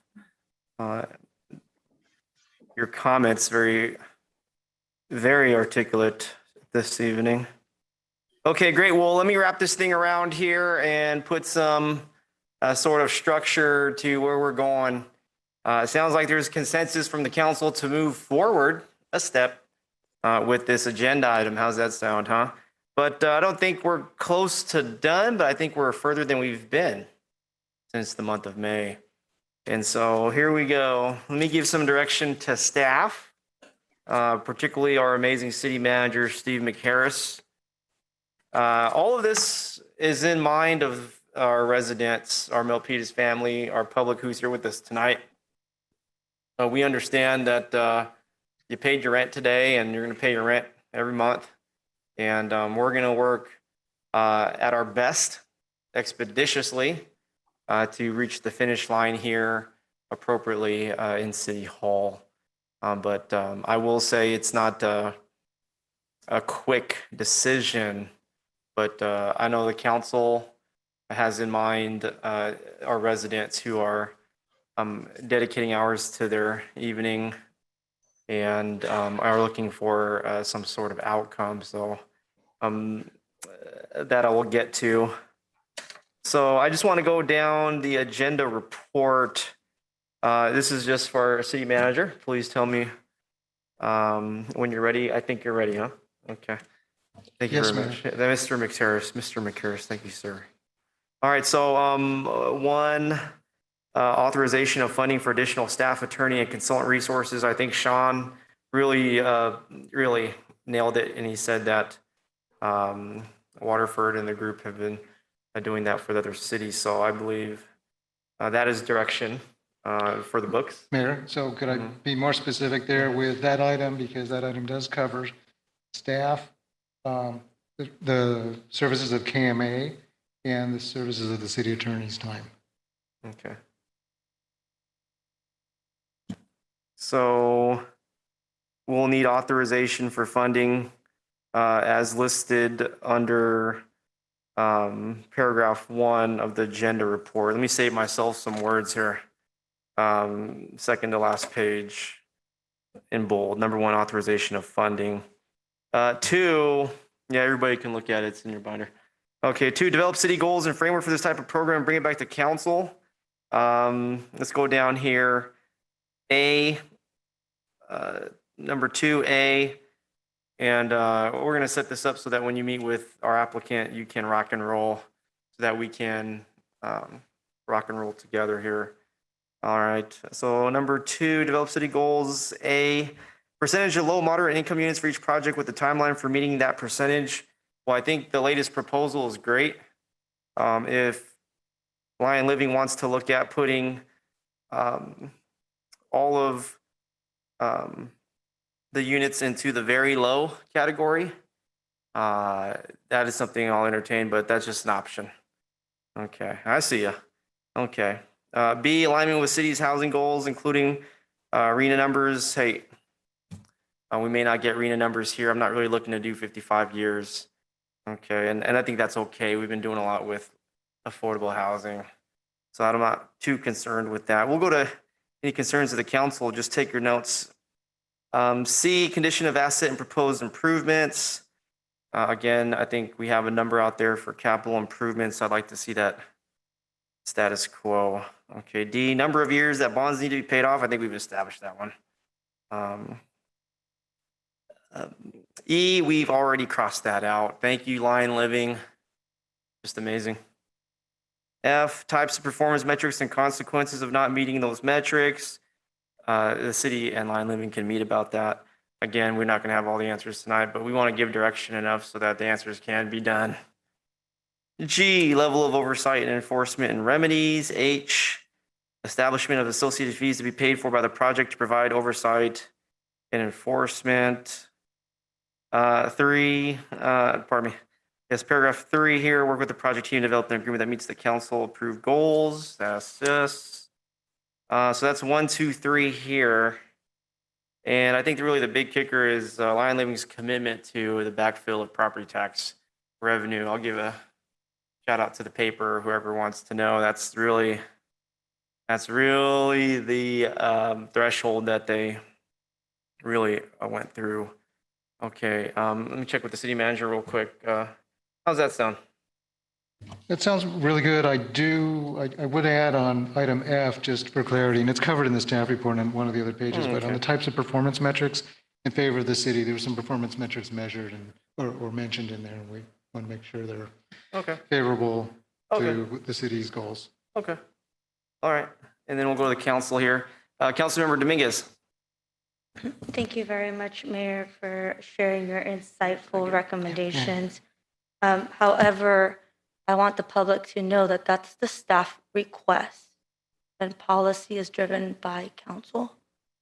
So as much as I respect staff, I thank you for all of your work. This is timing. Timing is of the essence. And I have said this at the last meeting, and I will say it again. I will not be the council member that just makes decisions in order to make a perception that we're doing something. That was clear at the last meeting. We have just received a commitment not only to bring back the tax revenue, but what I heard today was the cost of all of the staff time. So a couple of the staff directions that was given isn't even necessary. So at this time, I would like to request the city council to direct staff to return at a future city council meeting with an actual document to set an approval turning to move forward as a pilot program as it was discussed in the presentation. We need to pass a resolution to make this real. We could continue to buy time, continue to say that we're doing something, but that's not real until if it's in a resolution. So I would like to kindly ask for an amendment to all of your great ideas, Mayor, because this is your city, and I'm looking at your leadership to move this forward. And we need a resolution that is going to bring this item back on November 16th, and that it's going to pass, because at this point, the money is not an issue. The money is being fronted. We've heard that today. That is a commitment that has been made over and over and over again. I am failing to understand if your concerns are around the budget, staff time, when someone has said they're going to pay for it. I'm not too sure why that can't come back on November 16th.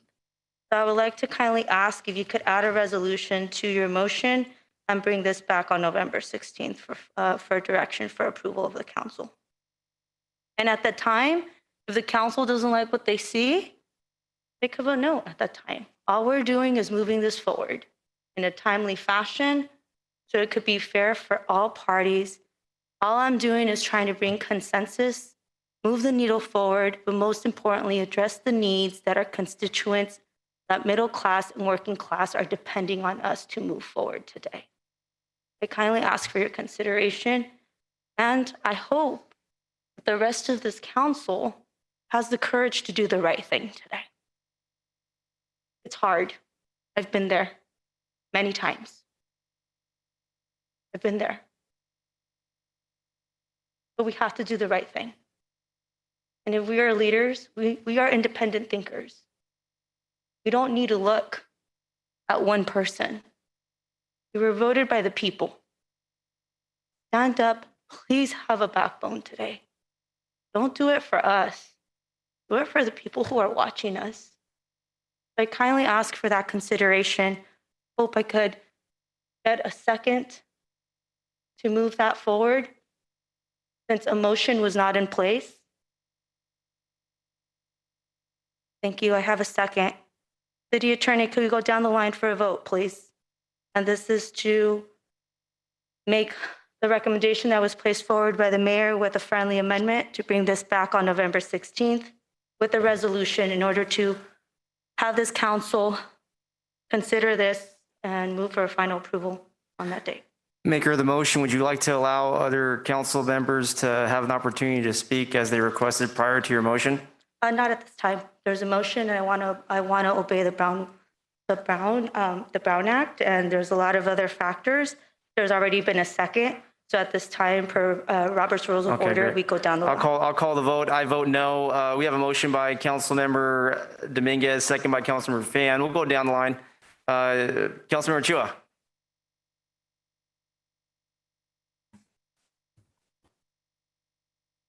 No. Councilmember Dominguez. Okay, we got a yes by Councilmember Dominguez. Councilmember Fan. Aye. Vice Mayor Montano. No, because I want to discuss the details. I want to make sure that I don't want to rush into it. It has to be done right away. I mean, the details have to be implemented. And I vote no. The motion fails. And I want to hear from my colleagues. I don't think we should rush this. We're still forming the direction, and so we want to make sure it's comprehensive and thorough. And it's ill-advised to make a motion at this time. Let's listen to our colleagues. Councilmember Chua.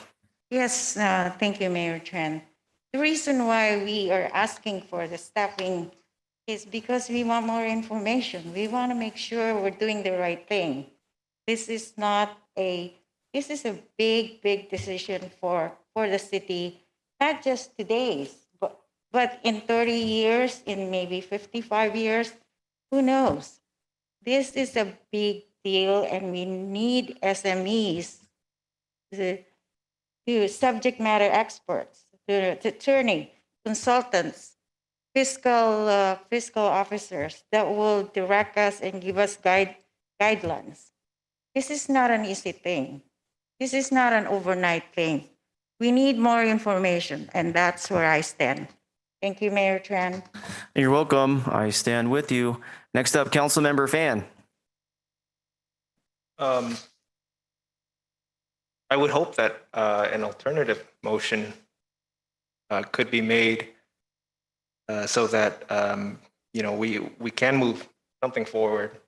I think at least what I was hearing maybe 10 minutes or so earlier was that there is consensus in moving this forward.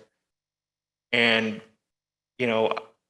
whatever that takes, I think that the applicant has demonstrated that they are willing to do and willing to go that extra mile. And if it's the case that, they are agreeable to the conditions that were brought forward, then I'm fine with that result, because it's a win-win there, where everybody can see their goals achieved. I just want to have something go forward that we can all agree to, because the residents do deserve a good project, and I totally understand my colleagues' concern and request for further information. I do want to meet the applicant in the middle, though. So if we can, at the very least, set a goal for the date to be sooner than later, that would be very much appreciative by myself. Thank you very much. Yes, we've come a long way, and I don't think this date will be the deal breaker, but let's carry on. Next up, the Vice Mayor of Milpitas, Carmen Montano. Thank you, Mayor. So, Anthony, I do agree with you. We need a resolution. The only thing that I have my concerns is that the time that it was going to take staff to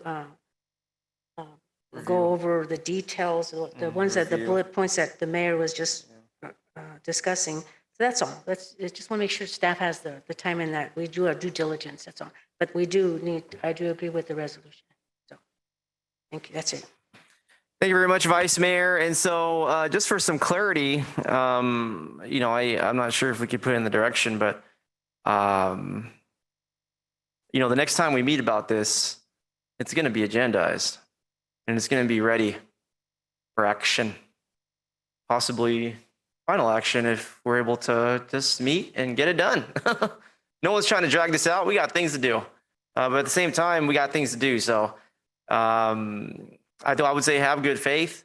I would say the date range in my mind, and this is not direction of staff, but I think December, January. It's November right now. So if that's not acceptable, I don't think can do anything better than that. But I'll go ahead and include that in the motion, the date range between the months of December and January to get to the finish line for this. That is my recommendation for the motion. We'll go to Councilmember Chua. I'm not going to make the motion yet. I'll hold back a little bit. Councilmember Chua. Oh, I was just going to second your motion, but you're not ready to. All right, I'll move that. Okay. We'll go to our city manager. I think we have the direction per the agenda report. Yes, I do have the direction. So that is the original motion with the date range. You said first, not for staff direction, but you have it in the motion now, December through January. And, I heard overall sooner than, I just want to let the council know, I heard sooner than later. We'll do the best we can with coming to an agreement with the applicant and bringing something forward. And I also heard for approval. Yeah, So for approval. You want an agreement, want us to work it out, bring an agreement forward with a resolution for approval. Yeah, or even, we'll have a meeting and, it might go really well and we might just be there. So, we don't know. So I think we're trying to get to the same place, right? So you could carry on. Yeah, carry on. could I just make sure we're crystal clear that you would like to have a resolution before you when we come back? What's that? You would like to have a resolution for approval when we come back. Is that feasible? If that's the direction you would like, then that is the direction I would like. We will work toward an agreement based on your. Yes, the parameters. Yes, absolutely. Yes. Hey, we're trying to get this done too. I think the CSCDA is an opportunity for other addresses in town as well. Can I say that? It's that good. It's that good. And so, the benefits, amazing. The purpose, even greater. Amen. So this may not be the last one. Just saying. Okay, so I got a motion and we got a second by Councilmember Chua. I'll call the question. Councilmember Chua. Aye. Councilmember Dominguez. Aye. Councilmember Fan. Aye. The Vice Mayor of Milpitas, Carmen Montano. Aye. And myself as an aye. The motion is carried and that passes. That's clear direction. Let's make it happen. It can happen tomorrow. It can happen New Year's Day. I don't know. We'll find out. Okay, I've seen enough of that. Okay, great. Okay. Hopefully you're smiling under there. Okay. That's it for agenda item number 1. Hey, everybody. Thanks for being with us. It's 9:20. You're going to get home by the 10 o'clock news. Feel free to reach out to me on Facebook, Mayor Rich Tran. This meeting is adjourned.